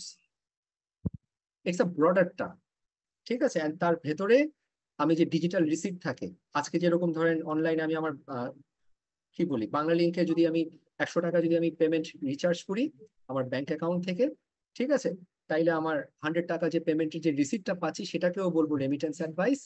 আজকে যদি আমি একটা চেক ইস্যু করে দিই আপনাকে, ওই চেকের পাতার যে কর্নারটা থাকবে সেটাও আমার জন্য রেমিটেন্স অ্যাডভাইস। আজকে যদি আমি কোনো কাস্টমারের কাছ থেকে চেক বইয়ের পাতা পেয়ে থাকি, ওই চেকের পাতাটাকেও আমি বলবো remittance advice. So all of them, all these documents, মানে yes, স্যার অনলাইনের মাধ্যমে দিলেও কি ওইটা কি exactly অনলাইনের জিনিসটাকেই স্পেসিফিক্যালি আসলে রেমিটেন্স অ্যাডভাইস হিসাবে বলে। And considering all online and offline যা ডকুমেন্টস আছে সবগুলাকে ব্রডার টার্মে আমরা তাকে রেমিটেন্স অ্যাডভাইস বলে থাকি। ঠিক আছে? এর মধ্যে যে রেমিটেন্স ইনফরমেশন থাকে ওইটাই আমরা ধরতে পারি রেমিটেন্স অ্যাডভাইস? না না না না না, রেমিটেন্সের উই রেমিটেন্সের সাথে এই রেমিটেন্স মিলায় না, ঠিক আছে? I was expecting this question যে এই রেমিটেন্স উই রেমিটেন্স না, এটা আপনার বাইরের থেকে টাকা আসে না। এটা সোজা কথা হচ্ছে যে আমার রিসিপ্টস এন্ড পেমেন্টস, এটার জন্য যা যা ডকুমেন্ট আছে তাকে একটা ব্রডার টার্ম ইউজ করি রেমিটেন্স অ্যাডভাইস। ক্লিয়ার? জি স্যার। এটা একটা নাম আর কিছু না যদি বলে থাকি, ঠিক আছে? সো ক্যাশ বুকে সব ট্রানজাকশন, ক্যাশ ট্রানজাকশনস আমার রেকর্ড হয় ক্যাশ বুকে, ডকুমেন্ট হচ্ছে আমার রেমিটেন্স অ্যাডভাইস। আর আরেকটা জিনিস আছে যেটা একটু পরে চ্যাপ্টার 4 এর কিছু এক্সটেনশনে পাবেন, সেটা হচ্ছে আমার ছোটখাটো যে ট্রানজাকশন গুলো হয়ে থাকে, ক্যাশ ট্রানজাকশন হয়ে থাকে একটা সার্টেন থ্রেশহোল্ডের নিচে, সেটাকে আমরা রেকগনাইজ করি পেটি ক্যাশ বুকে, ইমম্যাটেরিয়াল ক্যাশ। কারণ একটা কথা বলি, আপনি প্রতিদিনে প্রচুর পরিমাণে ক্যাশ রিসিভ করেন, প্রচুর পরিমাণে ক্যাশ পেমেন্ট করেন। এখন আপনার ক্যাশ বুকে যদি আপনার খুচরা অ্যামাউন্ট গুলাকেও যদি রেকগনাইজ করা শুরু করেন, ইরিলেভেন্ট অ্যামাউন্ট গুলাকেও যদি রেকগনাইজ করা শুরু করেন, আপনার ক্যাশ বুক হিউজ হয়ে যাবে। সো ক্যাশ বুককে একটা রেসপেক্টেবল সাইজে রাখার জন্য, তাকে রেলেভেন্ট রাখার জন্য, যেগুলা ইনফ্রিকুয়েন্ট, যেগুলা ইনসিগনিফিকেন্ট বা যেগুলো আপনার ইম্যাটেরিয়াল আপনার রিসিপ্টস এন্ড পেমেন্টস আছে, সেগুলোর জন্য আলাদা একটা ছোট আকারে ক্যাশ বুক করবেন। এটার নাম হচ্ছে আমার পেটি ক্যাশ বুক, ঠিক আছে? সো পেটি ক্যাশ বুক আমি কোন সিস্টেমে করি সেটা আমি আপনাকে দেখাবো। সেটা আমরা ইমপ্রেস সিস্টেমে পেটি ক্যাশ বুক করি, এটা এক্সামে আসে, I will teach you this. আর পেরোল নামে একটা বুক অফ অরিজিনাল এন্ট্রি, যেটা হচ্ছে আমার সব স্টাফ রিলেটেড যে পেমেন্টস আছে, ঠিক আছে, কতজন স্টাফ আছে, কত পেমেন্ট করছি তাকে, এটা রেকর্ড কিপিংটা হয় পেরোল দ্বারা। এখন আপনাদের একটা প্রশ্ন আসবে যে আমি তো ক্যাশ বুকেই তো আমার স্টাফ পেমেন্ট রেকর্ড করতে পারি। সত্য কথা বলতে যে ক্যাশ বুক দিয়ে আমি রেকগনাইজ করতে পারি অবশ্যই, কিন্তু পেরোল অ্যাকাউন্টটা আমার মেনটেন করা হয় হচ্ছে স্টাফ বাবদ একটা রিকনসিলিয়েশন হয়ে আসে যে কয়টা স্টাফ আছে, কত টাকা পেমেন্ট করছি। এন্ড এই রিকনসিলিয়েশনটা আমার জন্য ইম্পর্টেন্ট, কারণ একটা অর্গানাইজেশনের একটা বিগ পার্ট অফ কস্ট হচ্ছে আপনার স্টাফ কস্ট। অনেক অর্গানাইজেশনে দেখবেন যে তার 60% বা 50% কস্ট কিন্তু আপনার staff cost. So since this is significant, this is important, আমার তাকে এনশিওর করতে হয় এই ওয়েজেস এন্ড স্যালারিজ আমি তাকে ঠিকভাবে রেকর্ড করতে পারছি, and that is done through a separate book of original entry. And last one যেটা হচ্ছে আমার যা কিছু এই 5টা বুক অফ অরিজিনাল এন্ট্রিতে রেকগনাইজ হয় না, সেটা রেকগনাইজ হয় আমার জার্নালে। আজকে যদি একটা ফিক্সড অ্যাসেট পারচেজ করি বাকিতে, সেটা রেকগনাইজ হবে আমার জার্নালে। ডেপ্রিসিয়েশন চার্জ করি, সেটা আমার কোনো জায়গাতে রেকগনাইজ হবে না, সেটা রেকগনাইজ হবে আমার জার্নালে। বা যদি কোনো এরর অ্যাডজাস্টমেন্ট করি, সেটা যদি রেকগনাইজ করতে হয়, সেটা will be done in my journal. That is the learning of about sir the book of original entry. Labour কস্টটা কোথায় যাবে? লেবার কস্ট, আচ্ছা লেবার কস্ট বলতে একটা জিনিস বলি, কি ধরনের লেবার, যদি আপনার পেরোলে যে স্টাফরা থাকে তাদের জন্য যদি আপনি খরচা করে থাকেন সেটাকে আমরা বলি স্যালারিজ, ঠিক আছে? আর লেবার মনে হচ্ছে কি যারা পার আওয়ার বেসিসে হয় তাদেরকে আমরা ওয়েজেস বলি। সো বোথ অফ দেম, আমার আওয়ারলি বেসিসে যাদেরকে আমি পেমেন্ট করি আর যাদেরকে আমি মান্থলি বেসিসে যাদেরকে পেমেন্ট করি, both of their payments would be recorded into payroll. Clear? G sir. Okay. Sir convince গুলা কি পেটি ক্যাশে যাবে? কনভেন্স তারপরে স্টেশনারি একটা কলম দুইটা কলম যেগুলো কিনা হয় ইয়েস, বা এক্স্যাক্টলি বিপুল। আসলে সোজা কথা বলতে আমার ব্যাংকের যদি কেস বলি, আমাদের ব্যাংকের যত লোন রিসিটস এন্ড পেমেন্টস হয় বা ডিপোজিটস রিসিটস বা ডিপোজিট সেটেলমেন্ট হয়, এই জিনিসগুলা ফার্স্ট এই জিনিসগুলো আমরা রেকগনাইজ করি আমাদের ক্যাশ বুকে, মেইন ক্যাশ বুক। আর প্রতিটা ব্রাঞ্চ বাবদ আমরা ওদেরকে একটা 1 লাখ টাকার লিমিট দিই। এই 1 লাখ টাকার লিমিটের মধ্যে তার কি করে, এই স্টাম্প কিনে, তারপর কাস্টমারের সাথে তাদেরকে খাবার দাবার করায়, তাদের যে স্টাফরা আছে তারা যখন এক জায়গা থেকে এক জায়গাতে গিয়ে যে কনভেন্স ইউজ করে, ঠিক আছে, তারপর ব্রাঞ্চের যে ইলেকট্রিসিটি বিল দেয়, পেমেন্ট করে, এই জিনিসগুলা হচ্ছে তার পেটি ক্যাশ বুকে রেকর্ড করা হয়। 187টা ব্রাঞ্চে বসে 187টা আপনার পেটি ক্যাশ বুক মেনটেন করে তারা। তাকে স্যার যেগুলো লো অ্যামাউন্ট, কম টাকা পেরোলের যে এটাই। ইয়েস দেবাশিস। স্যার পেরোলের যে স্যালারির ব্যাপারটা জার্নালে স্যালারি এক্সপেন্সে আসে না স্যার? এটা জার্নালে স্যালারি এক্সপেন্স আসে। ইয়েস, জার্নাল যখন করবেন বা টি অ্যাকাউন্ট যখন করবেন, salary expense debit, cash credit হবে বা স্যালারি পেয়েবল ক্রেডিট হয়। ওকে, স্যার তাহলে পেরোলের এলিমেন্ট জার্নালের ভিতরে আসতে পারে স্যার? পেরোলের এলিমেন্ট অবশ্যই আসে। না না, ওয়েট, পেরোলের এলিমেন্ট জার্নালের মধ্যে আসতেছে কেন? এটা কেন আপনার মনে হচ্ছে? স্যার ওই যে স্টাফদের বেতন যেটা স্যালারিজ, ওইটা পেরোলের মধ্যে আছে, আবার ওইটা জার্নালের ভিতরে স্যালারিজ এক্সপেন্স হিসেবে যে জার্নাল করা হয়। আচ্ছা, আমি বুঝতে পারছি আপনার কোথায় কনফিউশনটা হচ্ছে। মানে জার্নাল বলতে আপনি বুঝাচ্ছেন যে আমি যে ওই জিনিসটা স্যালারি এক্সপেন্স দিচ্ছি, তাহলে তো সেটা যদি বলেন, আপনার যেটা বলছেন টি অ্যাকাউন্ট বা যে কোনো ট্রানজাকশন ডেবিট ক্রেডিট করবো, সেটা তো জার্নাল হিসাবে রেকগনাইজ করি। ব্যাপারটা আসলে ওরকম না। আমি আবার রিপিট করি, এখানে এই জার্নাল মানে ওই জার্নাল না। আপনি তো যা ট্রানজাকশন রেকর্ড করবেন, আমরা তো একটা এরকম ওই টি অ্যাকাউন্ট করে ডেবিট ক্রেডিট করে ওটাকে আমরা জার্নাল বলছি। ঠিক আছে, don't confuse it with this. এটা হচ্ছে বুক অফ অরিজিনাল এন্ট্রি, যে আমার সব ট্রানজাকশন গুলাকে আমি কিছু ক্যাটাগরাইজ করে তাকে আমি আলাদাভাবে রেকর্ড করি। সব সেই সকল ট্রানজেকশন যেগুলো একদম ক্ষুদ্র ক্ষুদ্র ছোট ছোট ট্রানজেকশন গুলো ঘটে, সেগুলো আমরা একবারই পেটি ক্যাশ বুকের মধ্যে রাইট করি। ওকে, এইটা। হ্যাঁ, আর স্টাফ স্যালারি যেগুলো আছে ওটাকে আমরা পেরোলে রেকগনাইজ করি। আর জার্নালটা, আমি জানি কোশ্চেনটা আই ওয়াজ এক্সপেক্টিং দিস, এটা মেইনলি হচ্ছে আমি যখন ইয়ার এন্ডে স্টক কাউন্ট করি, ইনভেন্টরি রেকগনিশন করি, আমি আমার ক্লোজিং স্টক রেকগনাইজ করি না, বা কিছু যদি আমার স্টক ইম্পেয়ারমেন্ট হয় তাহলে আমার ইম্পেয়ারমেন্ট লস রেকগনাইজ করি, বা দেখা যাচ্ছে কি যে আমার যদি কোনো ইন্স্যুরেন্সের ক্লেম আসে, সেই ইন্স্যুরেন্সের ক্লেম রেকগনাইজ করি, বা যদি কোনো ভুল ট্রানজাকশন করে থাকি তাকে রেকগনাইজও করি। This are all done through journals. Journal is nothing but a book of original entry. এই জার্নালকে এই ডেবিট ক্রেডিট জার্নালের সাথে ইয়ে করে না, আমাদের অনেক আন্ডারস্ট্যান্ডিং থেকে আস্তে আস্তে আমাদেরকে নতুন করে নিয়ে আসতে হবে। ঠিক আছে, জি স্যার, থ্যাংক ইউ স্যার, বুঝতে পারছি। This will be much more clear, Riyan. Questions anybody? জি স্যার। Atik? Sir 1 lakh Yes. টাকার যে অ্যামাউন্টটা লিমিট দেয়া হচ্ছে, এটাকে আমরা ইমপ্রেসড অ্যামাউন্ট বলবো, তাই তো? গুড পেটি ক্যাশ বুকের জন্য। গুড, ঠিক আছে, এটাই ইমপ্রেসড বলি, বা তাকে আমরা ফ্লোট বলি। ফ্লোট হচ্ছে লিমিট, ঠিক আছে। সো তাকে আমি 1 লাখ টাকার লিমিট দিলাম, সে যদি 80,000 টাকার খরচা করে, আমি তাকে আবার 20,000 টাকা তাকে আমি রিফিল করে দিব, যাতে করে তার ইমপ্রেস যে লিমিট বা তাকে যেটা ফ্লোট বলি, প্রতি মাস শেষে তাকে তার আগের ফ্লোটে তাকে আমরা দিয়ে আসি। That is the practice under Impress method. আমি আরো ডিটেইল এটা যাব। এটাকে কি টপ আপ সিস্টেম বলা যায়? হ্যাঁ, টপ আপ সিস্টেম, আমি আসতেছি ওই জায়গায় যাব। এটা আমরা টপ আপ সিস্টেম বললে আমার জন্য ইজি টু আন্ডারস্ট্যান্ড। এটা আপনাদের ব্রিটিশ সিলেবাসে এই ওয়ার্ডটা ইউজ করে বেশি, টপ আপ সিস্টেম বলে এন্ড ইমপ্রেস সিস্টেম বলে। ওকে, বাট এই টপ আপ ওয়ার্ডটা এখানে ইউজ করে নাই, জাস্ট ইমপ্রেসড ওয়ার্ডটা ইউজ করেছেন কি। ওকে স্যার, আমার একটা প্রশ্ন ছিল।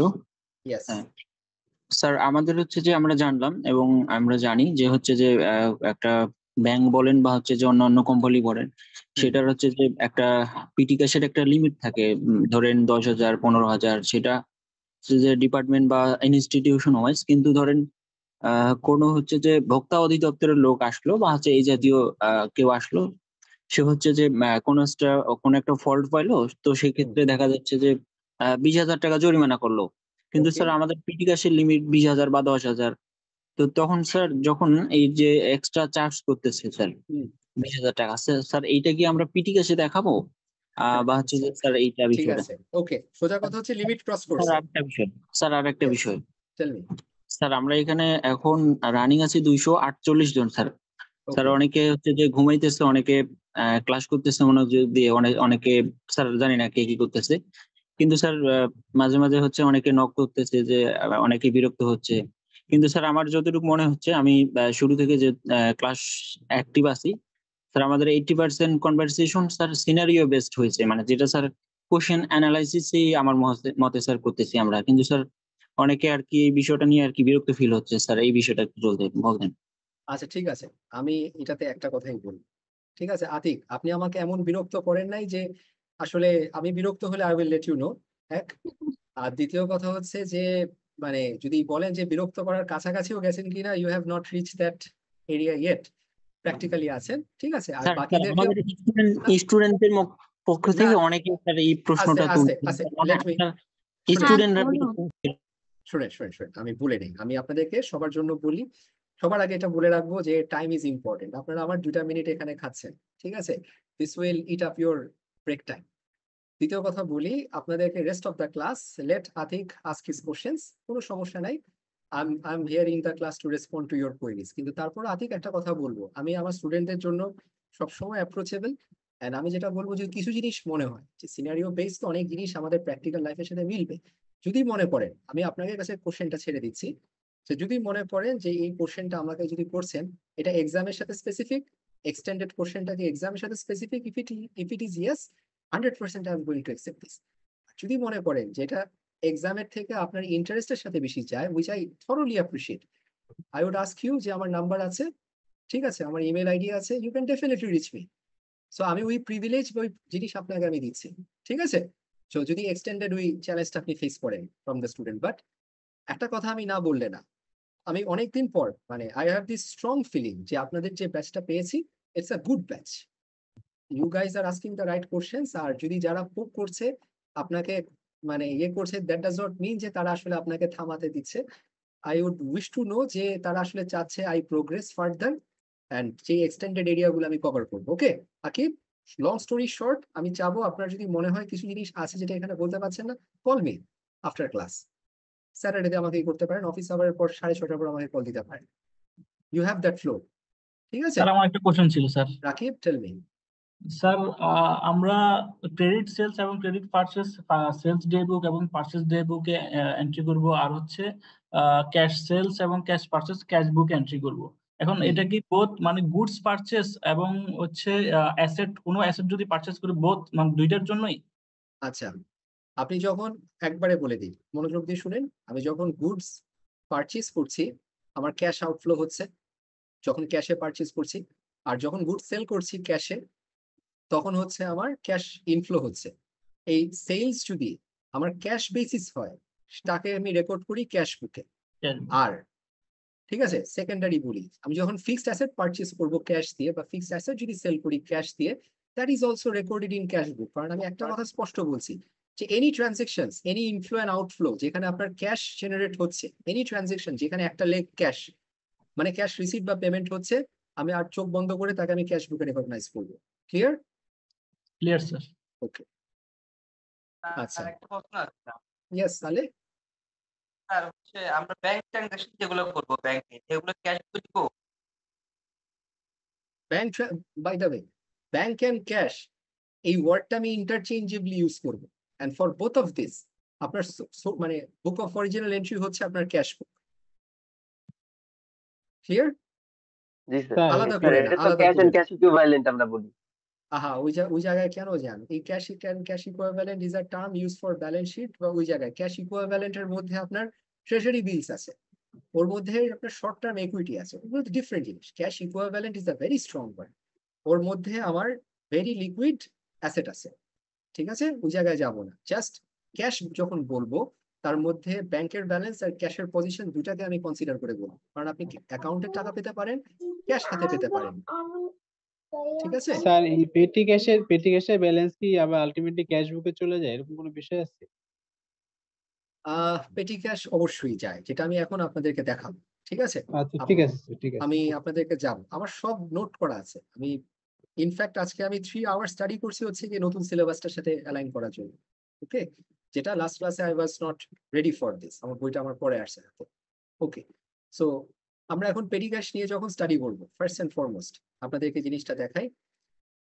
ওকে, পেটি ক্যাশে আমার বইতে যে এক্সাম্পলটা আছে, আশা করি বইটা আপনাদের কাছে সবার সামনে রেডি আছে। আর let me go to this, go to the book. কোথায় আছে আমার, এক সেকেন্ড। মানে সোফার কোনো চ্যালেঞ্জ ফেস করছেন আপনারা? No sir. ঠিক আছে, আমাকে চ্যালেঞ্জ হলে মানে মেনশন করে নিন। আচ্ছা, পেটি ক্যাশের সামটা আমি আপনাদেরকে, 78 পেজে হচ্ছে একটা আছে নিউ বইয়ে পেটি হ্যাঁ ক্যাশ। রাইট ইউ আর 28 পেজে আছে। ঠিক আছে, আমি আপনাদেরকে এক্সাম্পল, হোয়াট এক্সাম্পল দিই দেখাই। 78 ঠিক আছে, 78 এ আছে। ওকে, ফার্স্ট এন্ড ফরমোস্ট পেটি ক্যাশে আমরা যে কাজটা করি, আমি আপনাদেরকে একটু আগে বলেছিলাম যে এখানে একটা ফ্লোট ম্যানেজ করতে হয়। ঠিক আছে, ফ্লোট ম্যানেজ দ্বারা আমার স্লাইডসে চলে গেলেই সবচেয়ে ভালো হয়, সময় নষ্ট না করে। Okay, this is it. So petty cash আমি মেনটেন করি ইমপ্রেস সিস্টেমে।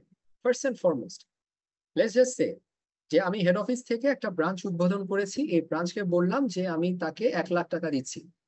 সো যখন আমি ব্রাঞ্চকে 1 লাখ টাকা দিচ্ছি, what is my accounting entry students? Sir ওই ব্রাঞ্চটা ডেবিট হবে আর ক্যাশ ক্রেডিট হবে। ঠিক আছে, আমার ব্রাঞ্চ ডেবিট হচ্ছে, ব্রাঞ্চ ডেবিট বা ক্যাশ ক্রেডিট তো। ঠিক আছে, আমি যেটা বলবো যে পেটি ক্যাশকে আমি ডেবিট করছি আর ক্যাশ এট ব্যাংকে আমি ক্রেডিট করছি। This much clear?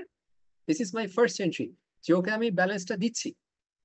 ওকে, তারপর আমি কি করছি, সারা মাস জুড়ে খরচাগুলো করছি।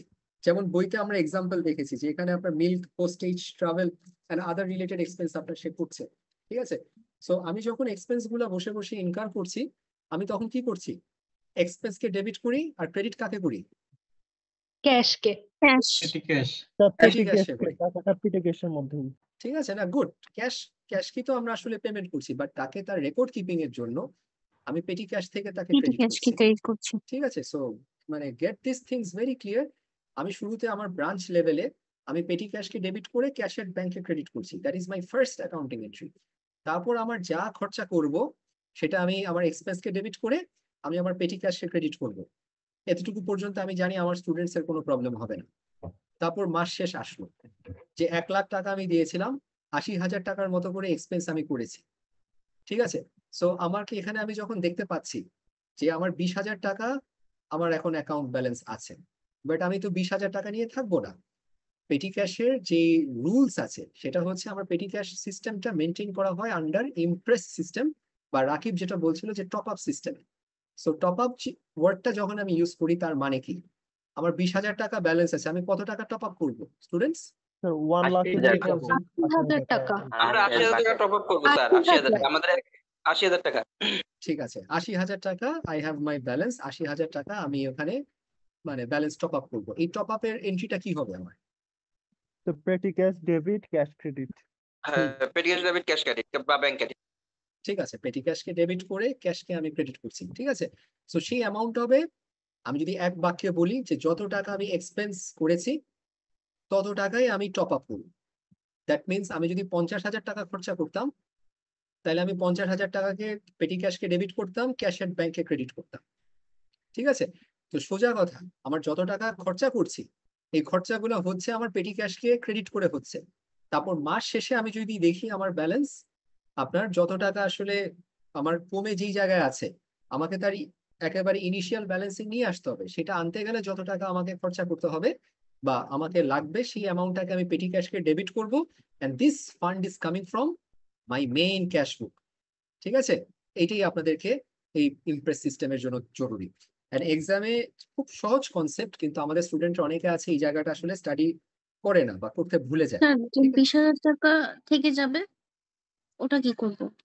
না 20,000 টাকা তো থাকবে না। আপনি এই মানে প্রতি মাসে শুরুই হবে আপনার 1 লাখ টাকা। খেয়াল করেন সঞ্জিদা, আপনি শুরু করছেন 1 লাখ টাকা দিয়ে। ঠিক আছে, তারপর যখন মান্থ এন্ডে গিয়ে দেখছেন যে 1 লাখ থেকে খরচা করে করে আপনার 20,000 টাকা আছে, আপনি তো ওখানে বসে থাকবেন না। আপনি আবার আপনার পেটি ক্যাশকে ডেবিট করবেন 80,000, ক্যাশের ব্যাংকে ক্রেডিট করবেন 80,000। তাহলে পেটি ক্যাশ বুকের ব্যালেন্স কত গিয়ে দাঁড়ালো, ক্লোজিং ব্যালেন্স 1 লাখ টাকা। 1 লাখ টাকা। ঠিক আছে, তাহলে আপনার ওপেনিং ব্যালেন্স কত গিয়ে থাকতেছে 1 লাখ। আবার বলে 20,000। কেন 20,000? আপনি যদি 20,000-এর সাথে যদি আবার 80,000 টাকা টপ আপ করেন তাইলে 1 লাখ হবে। পরের মাসে সেবার আপনি কম খরচ করলেন, আপনি 60,000 টাকা খরচা করলেন, তাইলে আপনার ব্যালেন্স কত থাকে? ব্যালেন্স থাকতেছে 40,000 টাকা। তাহলে 40,000 টাকাকে আপনি এখন কি করবেন? 40,000 টাকাতে তো আপনি থাকবেন না, আপনি তাকে আবার 1 লাখে রিফিল করে নিয়ে আসবেন। তো সেটার জন্য আপনাকে আবার 60,000 টাকা আপনি টপ আপ করবেন। 60,000 টাকা তাহলে আবার রাইট। তাহলে একটা জিনিস এটা এক্সামে আসে, একটু ট্রিকি একটা জিনিস আসে যে under imprest system the amount that has been expensed, ঠিক আছে, is the amount that has been topped up. এটা ব্রিটিশ সিলেবাস থেকে আমি আপনাদেরকে বলছি যে এই কোশ্চেনটা আসে, true false. The amount that has been expensed is the amount that has been topped up. Is the answer true or false? True sir. True. না জানলে এটা নিয়ে একদম কনফিউজড হয়ে একটা মানে যা পারেন ট্রু ফলস তো 50-50 ওভাবে দিয়ে আসেন। আরেকটা কোশ্চেন বলি যেটা আপনাকে এক্সামে আসে, সেটা হচ্ছে গিয়ে যে আপনাকে একটা ছোট্ট কেস দিবে, যেমন বইয়ের কেসটা বলি। আমাকে দেখা যাচ্ছে যে 250 টাকা হচ্ছে আমার ফ্লোট বা ইমপ্রেসড, ঠিক আছে, আমি খরচা করেছি সব মিলায় 55 টাকা, ঠিক আছে, তাইলে আমাকে টপ আপ করতে কত টাকা লাগবে? 55 ঠিক আছে, 55। That's the thing. আপনাকে অ্যান্সারে এরকমও দেওয়া থাকে 195, অ্যান্সারে দেওয়া থাকে 55, আবার অনেক ডিফারেন্ট অ্যান্সারও দেওয়া থাকে। সো আপনাকে এখানে দেখতে হবে, যেটা বলি, যাহাই খরচ তাহাই আপনার টপ আপ। এতটুকু মনে রাখলে এক্সামে you will not face any challenge. আচ্ছা আচ্ছা, সোজা কথা, যত টাকা আপনি খরচা করেছেন পেটি ক্যাশ থেকে, সেই টাকাটাকেই আপনি আবার টপ আপ করবেন। স্যার পেটি ক্যাশের লিমিটটা কি ইনক্রিজ করা হয় কখনো? অবশ্যই ইনক্রিজ করা হয়, কারণ আমরা আমাদের ব্রাঞ্চে যখন আসলে খরচা বেড়ে গেছে, ইনফ্লেশন বেড়ে গেছে, বিভিন্ন রকমের এক্সপেন্স হয়েছে, আমরাও লিমিট বাড়িয়ে দিয়েছি, রেট অফ ইনফ্লেশনের সাথে আমরাও ফ্লোট ইনক্রিজ করে দিয়েছি, ঠিক আছে, অবশ্যই হবে। এটা তখন তো তাহলে ম্যানেজমেন্ট। এক্সপেন্সটা টপ আপ করা যাবে না, তাহলে ওই যে অ্যাডিশনটা হচ্ছে ওইটা সহ টপ আপ করতে হবে। আপনি বলি যখন আপনার লিমিট বেড়ে যাবে 1 লাখ থেকে যদি 1,20,000 হয়ে যায়, তাহলে তো আপনাকে পরের বার যখন আপনি টপ আপ করবেন, আপনি তো 1,20,000 করে তাকে টপ আপ করবেন। শুনেন, 1 লাখ আছে, খরচা করেছেন 80,000, তাহলে 80,000 করে আপনি রিফিল করে দিলেন। পরের মাসে আপনি দেখছেন যে আপনার লিমিট বেড়ে দাঁড়াচ্ছে 1,20,000, তাহলে ওই 20,000 টাকাকে আগে পেটি ক্যাশে ডেবিট করে ক্যাশের ব্যাংকে ক্রেডিট করছেন, করে তারপর ওখান থেকে আপনি দেখেন কত টাকা খরচ হচ্ছে, তত টাকাই আপনি টপ আপ করবেন। এরপর এটাই তো নাকি? মানে আমাদের যত টাকা খরচ হবে তত টাকাই টপ আপ করতে হবে। রাইট, ঠিক আছে, সোজা কথা, খরচা যত তত টাকা টপ আপ। ডান। স্যার স্টেশনারি এক্সপেন্সটা কি পেটি ক্যাশ? আবার বলেন। স্টেশনারি এক্সপেন্স মনি পেটি ক্যাশ, ঠিক আছে, ইটস পেটি ক্যাশ। আচ্ছা, মুভিং অন টু পেরোল। আপনাদেরকে একটা এক্সাম বেসড একটা করি, একটা সাম দেখাই। পেটি এটা আমাদের আসে, ঠিক আছে, এটা করে আমাদের চ্যাপ্টার 3 শেষ। আপনাদেরকে বলি, যেমন আমরা যখন আজকে পেরোলের কথা বলি, পেরোল হচ্ছে একটা বেসিক এক্সাম্পল দিই, যে আমি একটা কোম্পানিতে চাকরি পেয়েছি, আমাকে একটা ডকুমেন্ট দিয়েছে, যে ডকুমেন্টে আমাকে বলেছে যে গাউস সামদানি, আপনি 100 টাকা হচ্ছে আপনার গ্রস স্যালারি, ঠিক আছে, কিন্তু আপনি 100 টাকা আপনার পকেটে আসবে না, আপনার অ্যাকাউন্টে 10 টাকা হচ্ছে ট্যাক্স কেটে আসবে, আর আমাদের একটা প্রভিডেন্ট ফান্ডের কন্ট্রিবিউশন আছে, সেখানে আপনার অ্যাকাউন্ট থেকে 10%, মানে 10 টাকা আপনার গ্রস স্যালারি থেকে আপনার প্রভিডেন্ট ফান্ডে কাটা হবে, ঠিক আছে। আর লাস্টে যেটা থাকে, সেই কোম্পানির আপনার যে মেইন কোম্পানি, সে বলবে আপনার অ্যাকাউন্ট থেকে যত টাকা আসলে আমি প্রভিডেন্ট ফান্ডে কন্ট্রিবিউট করেছি, আমিও আমার পকেট থেকে আপনার প্রভিডেন্ট ফান্ডের সেই সম পরিমাণ টাকা আমি কন্ট্রিবিউট করছি, ঠিক আছে। এখন গল্পটা আমি আবার একটু সাজায় বলি, যে একটা স্টাফ তার যে গ্রস স্যালারি বলে থাকি, গ্রস স্যালারি হচ্ছে, আমি বলবো একটা স্টাফ 100 টাকা পাবে, কিন্তু নেট স্যালারিটা কি? নেট স্যালারি হচ্ছে সে আসলে পকেটে কত টাকা পায়, আর সে পকেটে যে টাকাটা পায় সে কি গ্রস স্যালারি পায়?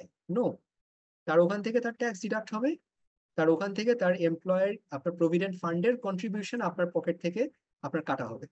তাহলে এই যে এক্সাম্পলটা যদি বলে থাকি, আপনার গ্রস পে যদি থাকে 100 টাকা, আপনি আশা করেন না মাস শেষে আপনার কাছে 100 টাকা আসবে, আপনার ট্যাক্স কাটবে, আপনার প্রভিডেন্ট ফান্ডে আপনার কন্ট্রিবিউশনটা কেটে আপনার অ্যাকাউন্টে আসবে হচ্ছে নেট পে, ঠিক আছে। তাহলে আমরা কি গ্রস পে আর নেট পে রিলেশনটা কি বুঝতে পেরেছি? একটা হচ্ছে জি আপনার স্যার কন্ট্রাক্টে যেটা থাকবে that is your gross pay, আর যেটা আপনি মান্থ এন্ডে আপনার পকেটে যেটা ট্যাক্স এন্ড প্রভিডেন্ট ফান্ডের কন্ট্রিবিউশন কেটে যেটা পাচ্ছেন that is your net pay. ঠিক আছে, গল্প এখানে শেষ না। আরেকটা জিনিস আছে যে যেই কথাটা বললাম যে আপনার যে কোম্পানি যে আছে সে আপনাকে সমপরিমাণ প্রভিডেন্ট ফান্ডে আপনার কাছ থেকে যে টাকাটা সে কেটে রেখেছে সমপরিমাণ সেও একটা আপনার প্রভিডেন্ট ফান্ডে টাকাটা দেবে। ঠিক আছে, এখন এটার বিহেভিয়ারটা আমি কোথায় আসবো আমি আপনাকে বলি। দুই ভাগে দেখতে হবে। আমরা তো সবসময় দেখে থাকি স্টাফের পার্সপেক্টিভ থেকে দেখি যে আমার পকেটে কত টাকা ঢুকলো। আমি সবসময় জানি যে আমার গ্রস পে কত আর আমার নেট পে কত। কিন্তু এবার আমি আসবো আপনাকে কোম্পানির পার্সপেক্টিভ থেকে আসি।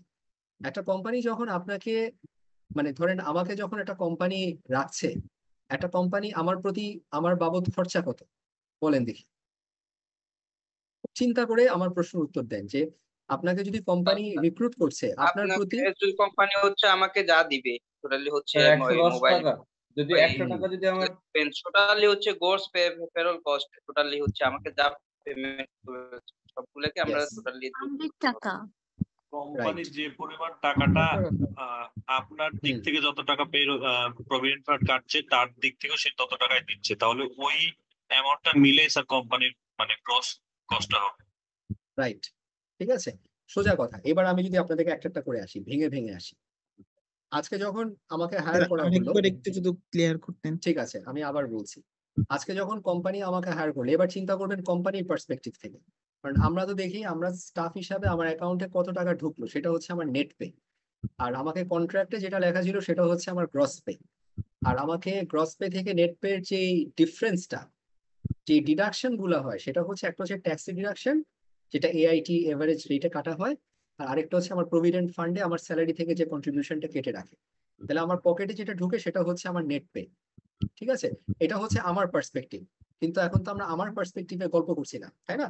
আমরা আলাপ করছি যে কোম্পানি যে আমাকে রাখছে, সো কোম্পানির আমাকে মেনটেন করার জন্য তার কত টাকা খরচা হচ্ছে। সোজা যদি হিসাব করি, ঠিক আছে, আজকে আমাকে সে যে কন্ট্রাক্ট করছে কন্ট্রাক্টের গায়ে লেখা আছে গ্রস স্যালারি 100 টাকা, ডেফিনেটলি সেটা তার কোম্পানির খরচ আমার জন্য। ঠিক আছে, নাম্বার ওয়ান। আর নাম্বার টু হচ্ছে এটাতে সবাই মিস্টেক করে কি, যখন আমরা বলি যে কোম্পানির পেরোল এক্সপেন্স কত, সবাই গ্রস পেটাকেই শুধু কনসিডার করে। কিন্তু আমাকে একটা জিনিস খেয়াল রাখতে হবে যে কোম্পানিতে যে আমাকে যে গ্রস স্যালারি যে বাবদ যে খরচার ধার্য করা আছে, ইটস নট জাস্ট দ্যাট। আমাকে মেনটেন করার জন্য সে যে কন্ট্রিবিউশন মানে প্রভিডেন্ট ফান্ডে যে সে একটা কন্ট্রিবিউট করে সেটাকেও কিন্তু আমার হিসাবে নিতে হবে। সো এবার যদি আমি কোম্পানি হয়ে থাকি, আমি যদি একটা স্টাফকে তার গ্রস স্যালারি পে করি, সেইটা আমার পেরোল কস্ট নাম্বার ওয়ান। তারপর আমি যে তার জন্য মিলিয়ে মিশিয়ে যে প্রভিডেন্ট ফান্ডেও যে একটা কন্ট্রিবিউশন করি, এটা আমার একটা এক্সেস কস্ট না স্টুডেন্টস? এটা কি ধরতে পারছেন? জি স্যার। এই এক্সট্রা কস্টটাও কিন্তু কোম্পানির কস্ট। সো আমি যখন এই ওয়ার্ডটা ইউজ করি এক্সামে, এটা আপনাদের আসবে চ্যাপ্টার 3 থেকে আসার মতো যে কয়টা জিনিস আছে, ছোট ছোট জিনিস কিন্তু খুব ট্রিকি জিনিস আসে। যেমন গ্রস, আপনাকে একটা ছোট্ট এরকম একটা সিনারিও বেস সাম দিয়ে বলবে যে গ্রস পেরোল কস্ট বের করতে।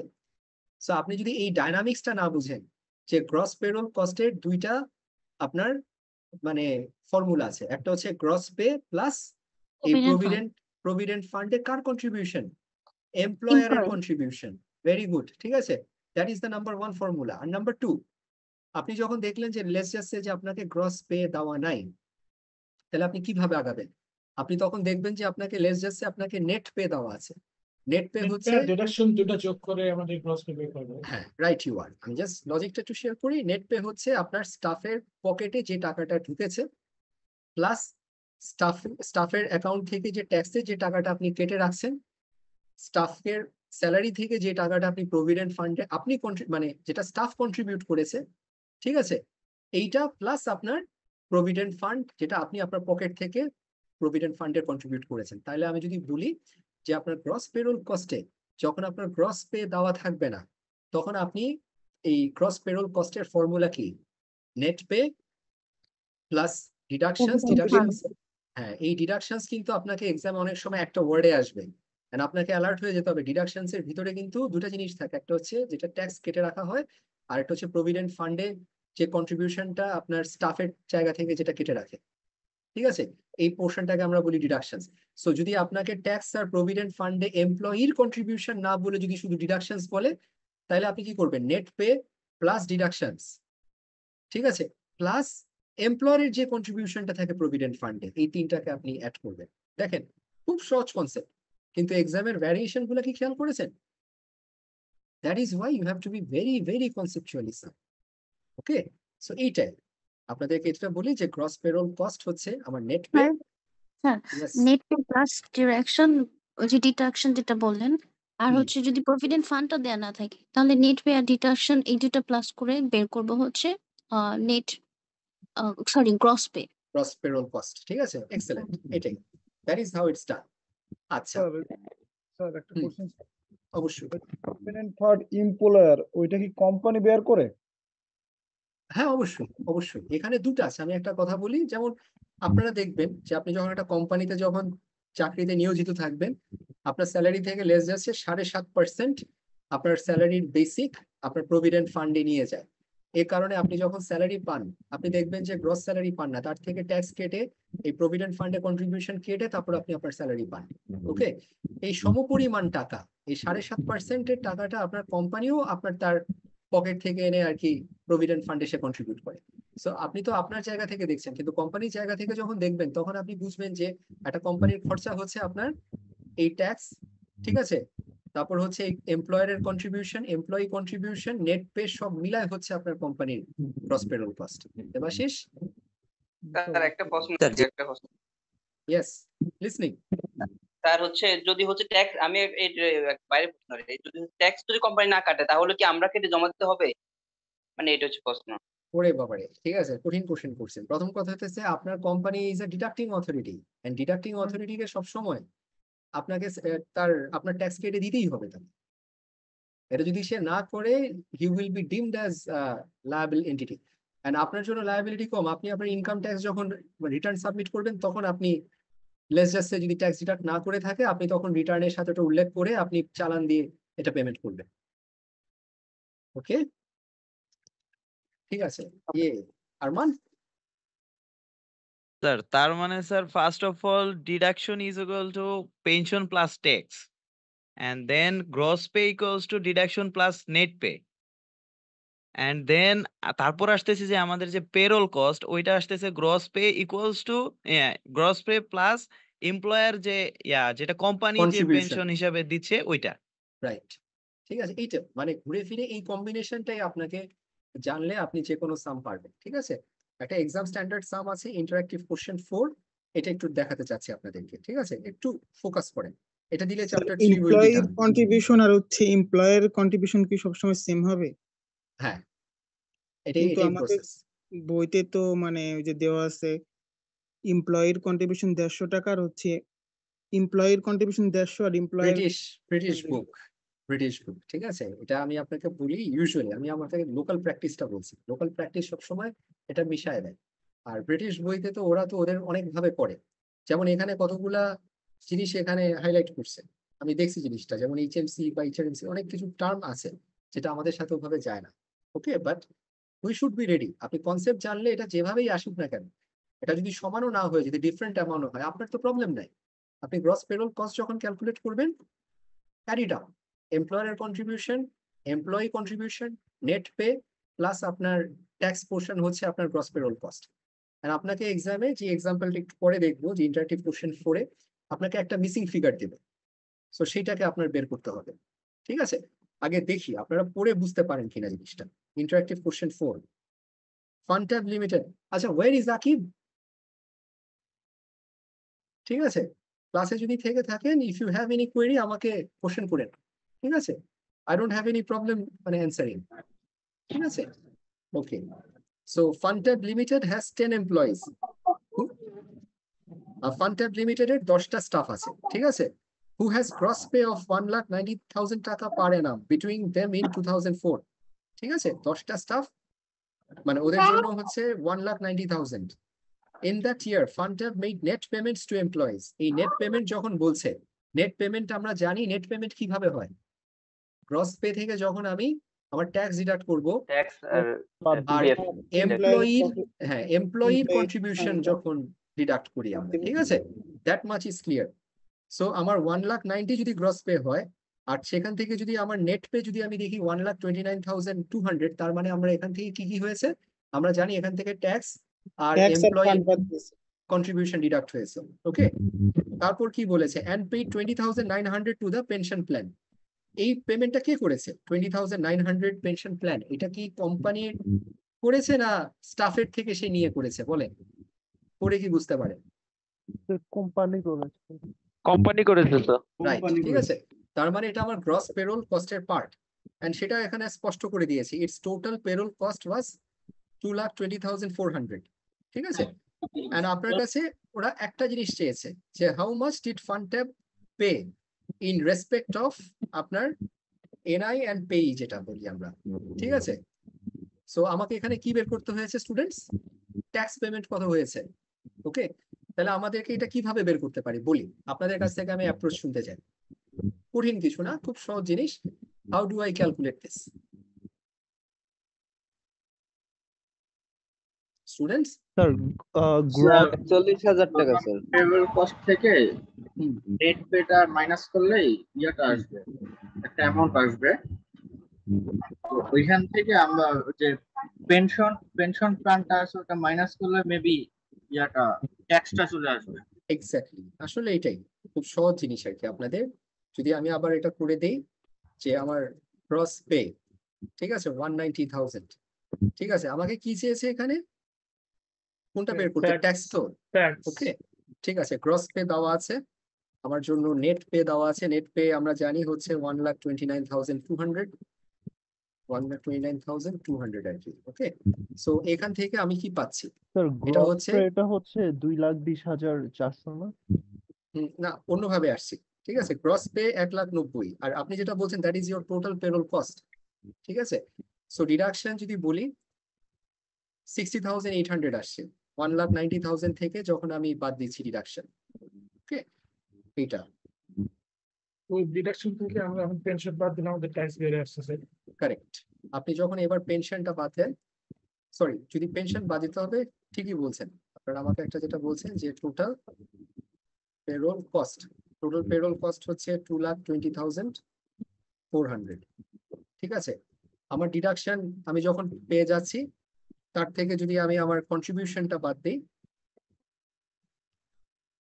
I will get my answer 70,300.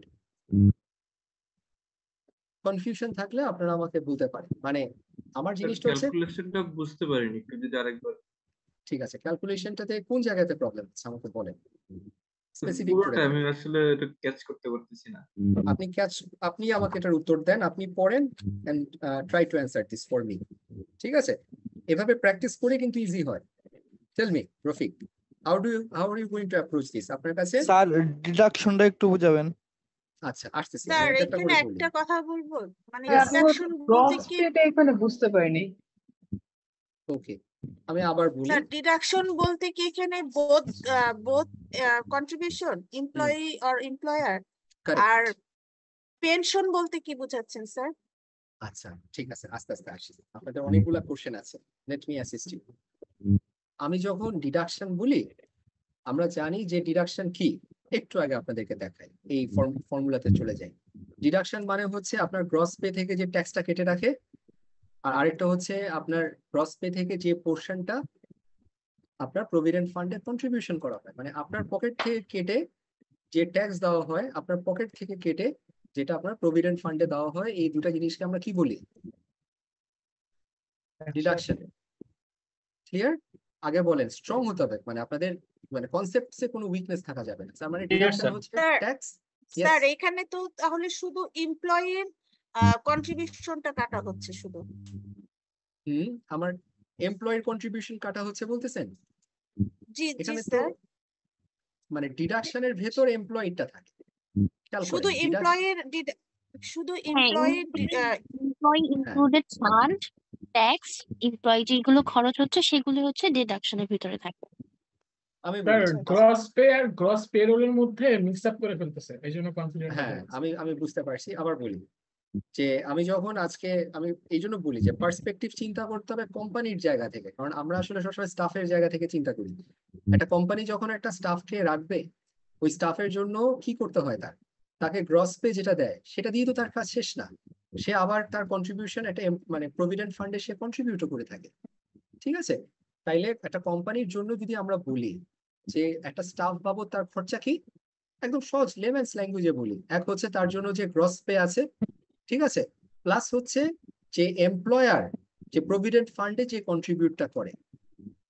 ঠিক আছে, আর গ্রস পের দিকে যদি আমি তাকাই, এই গ্রস পের ভেতরে দুটো জিনিস আছে যেটাকে আমরা ডিডাকশন করে আনলে আমরা কি পাই, নেট পে পাই।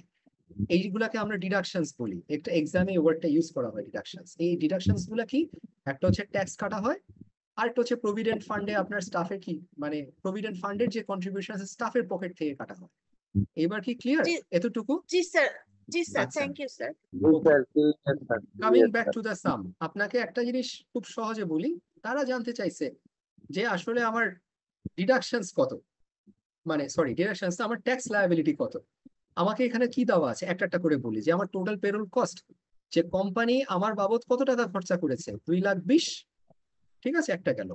সেখান থেকে আমি যদি নেট পেটা বাদ দিই, ঠিক আছে, নেট পে হচ্ছে আমার মানে পকেটে কত টাকা ঢুকছে যদি বাদ দিই, তাইলে আমি জানি যে আমার এখানে ডিডাকশন আছে। শুনতে পাচ্ছি না। আচ্ছা শাহিন, আচ্ছা আবার বলি, এবার ক্লিয়ার? স্যার ক্লিয়ার শোনা যাচ্ছে? আচ্ছা স্যার ক্লিয়ার শোনা যাচ্ছে। ওনার ওকে, প্রবলেম মেবি। আচ্ছা সো যেটা হচ্ছে আমি টোটাল পেরোল থেকে সবার আগে নেট পে কে বিয়োগ করছি, করলে আমি কি পাচ্ছি, যে ফিগারটা পাচ্ছি, হ্যাঁ ডিডাকশন পাচ্ছি, বাট এটার মধ্যে আমার পেনশনের পোর্শনও থাকে যেটা এমপ্লয়ারের কন্ট্রিবিউশন, ওটাকে যখন আমি বাদ দিচ্ছি, ঠিক আছে, I am getting the amount যেটা কিনা আমি আমার এক্সচেকারকে বা আমার ট্যাক্স অথরিটিকে আমি পেমেন্ট করছি। ঠিক আছে, যেটা আমার এখানে চাচ্ছে ট্যাক্সেশন। চ্যালেঞ্জটা বলি কোথায় হচ্ছে, আপনারা এখানে ডিডাকশনে আশা করছেন দুটা জিনিস, একটা হচ্ছে ট্যাক্স, আরেকটা জিনিস আশা করছেন যে এমপ্লয়ির থেকে যে কন্ট্রিবিউশনটা আছে ওটা কই, এরকম কিছু একটা খুঁজতেছেন হয়তো। এটা হতো থাকতেও পারে, নাও জি থাকতে স্যার। পারে, কারণ ব্রিটিশ এক্সাম্পল তো আমি আপনাদেরকে দিয়েছি রিয়েলিটির যে বাট আইদার ওয়ে আপনি যদি এভাবে সহজ করে চিন্তা করেন যে কোম্পানির টোটাল খরচা হয়েছে 2,20,000, ঠিক আছে, আর নেট পে আপনার পকেটে ঢুকেছে 1,29,200, এই নেট পের মধ্যে দুটা জিনিস থাকে, নেট পের মধ্যে আপনার থাকে ট্যাক্সের পোর্শন, নেট পের মধ্যে থাকে এমপ্লয়ির কন্ট্রিবিউশন থাকে। আমরা এখানে জানি যে এমপ্লয়ির কোনো কন্ট্রিবিউশন এখানে নাই। ঠিক আছে, সো এই যে অ্যামাউন্টটা তার থেকে যদি আমি পেনশনের পরিমাণটা বাদ দিয়ে দেই, যেটা কিনা আমার টোটাল পেরোল কস্টের মধ্যে ঢুকে বসে আছে, সেই পোর্শনটাকে যদি আমি এখানে বাদ দিয়ে দেই, তাহলে আমি যেটা পাবো এই ডিডাকশনের মধ্যে আমার ট্যাক্সের পোর্শন আমি পেয়ে যাচ্ছি। স্যার এটা বুঝেছি আমি ভালো করে। আর পেনশনটা বলতে কি বুঝাচ্ছেন স্যার? পেনশন হচ্ছে, ঠিক আছে, প্রভিডেন্ট ফান্ড।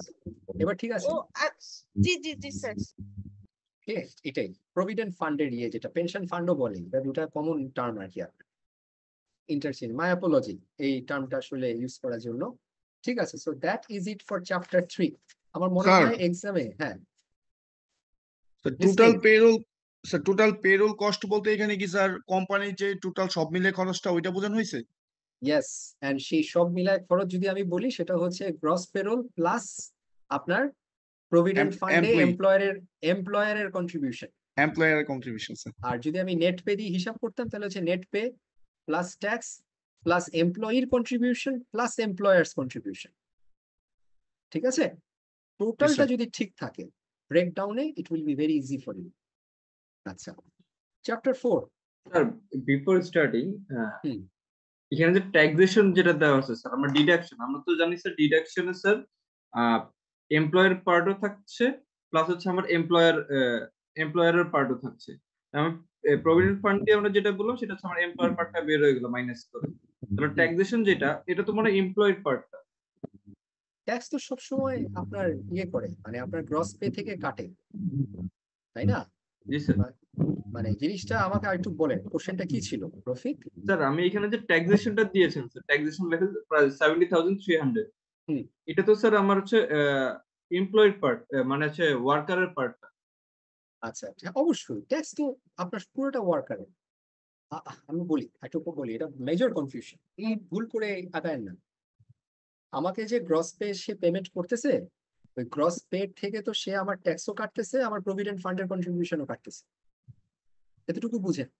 কোম্পানি আমার বাবদ যে খরচাটা হচ্ছে, আমাকে খরচা করতে গিয়ে যে ট্যাক্সের যে পার্ট, এটা তো এমপ্লয়েরই হয় ট্যাক্স, এমপ্লয়ি তো কোম্পানির তো হচ্ছে না। কিন্তু কথা হচ্ছে কি, এমপ্লয়ি তো আমার অন বিহাফ অফ মি, সে আমাকে কেটে এটা ডিডাক্ট করে দিচ্ছে। সো এটা আমার ডিডাকশনের অ্যামাউন্টে এই পার্টটা ইনক্লুডেড থাকে। ঠিক আছে, এটা বলছি। এটাকে আবার কনফিউজ করে নিয়ে না যেটা কোম্পানির কোনো পোর্শন অফ ট্যাক্স।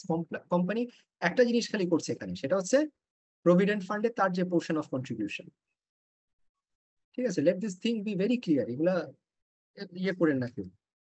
স্যার আচ্ছা, ডিডাকশনের মধ্যে তো আমরা ট্যাক্স দিয়েছি, তাহলে আবার নিচে কিসের ট্যাক্সেশন বের করছে? এটা আমি উল্টা ভাবে যাচ্ছি। ঠিক আছে, প্রথম কথা হচ্ছে ডিডাকশনে আমার দুটো জিনিস থাকে। আপনি আমাকে বলেন অন্য, মানে what is included in deduction. Sir ডিডাকশনে এমপ্লয়ি এই কন্ট্রিবিউশনটা থাকে আর ট্যাক্সটা থাকে, তাই না? আচ্ছা হ্যাঁ, এবার আমাকে বলেন, আমার সব কথা শেষ কথা, এই যে এই ফর্মুলাটা দেখেন, আপনি বইয়ের ফর্মুলাতে না যান, that will be easy for you. আপনি এভাবে চিন্তা করেন যে আপনাকে গ্রস পেরোল দেওয়া আছে, আর আপনাকে গ্রস পেরোল দিয়ে কি বলছে যে আপনাকে কত টাকা ট্যাক্স পেমেন্ট করছেন, তাই তো? সো আপনি যদি উল্টা ভাবে আসেন, গ্রস পেরোলের অ্যামাউন্ট দেওয়া আছে 1,20,000। সো আপনি যদি আস্তে আস্তে তাকে আপনার কি বের করতে হয়, ঠিক আছে, আপনাকে ট্যাক্স বের করতে, আপনি রাস্তাটা কিভাবে আসবেন? এই 1,10,000 থেকে সবার আগে নেট পেকে আপনি বিয়োগ দিবেন। জি স্যার। ঠিক আছে, বিয়োগ দিয়ে তাহলে আপনি কি পাচ্ছেন?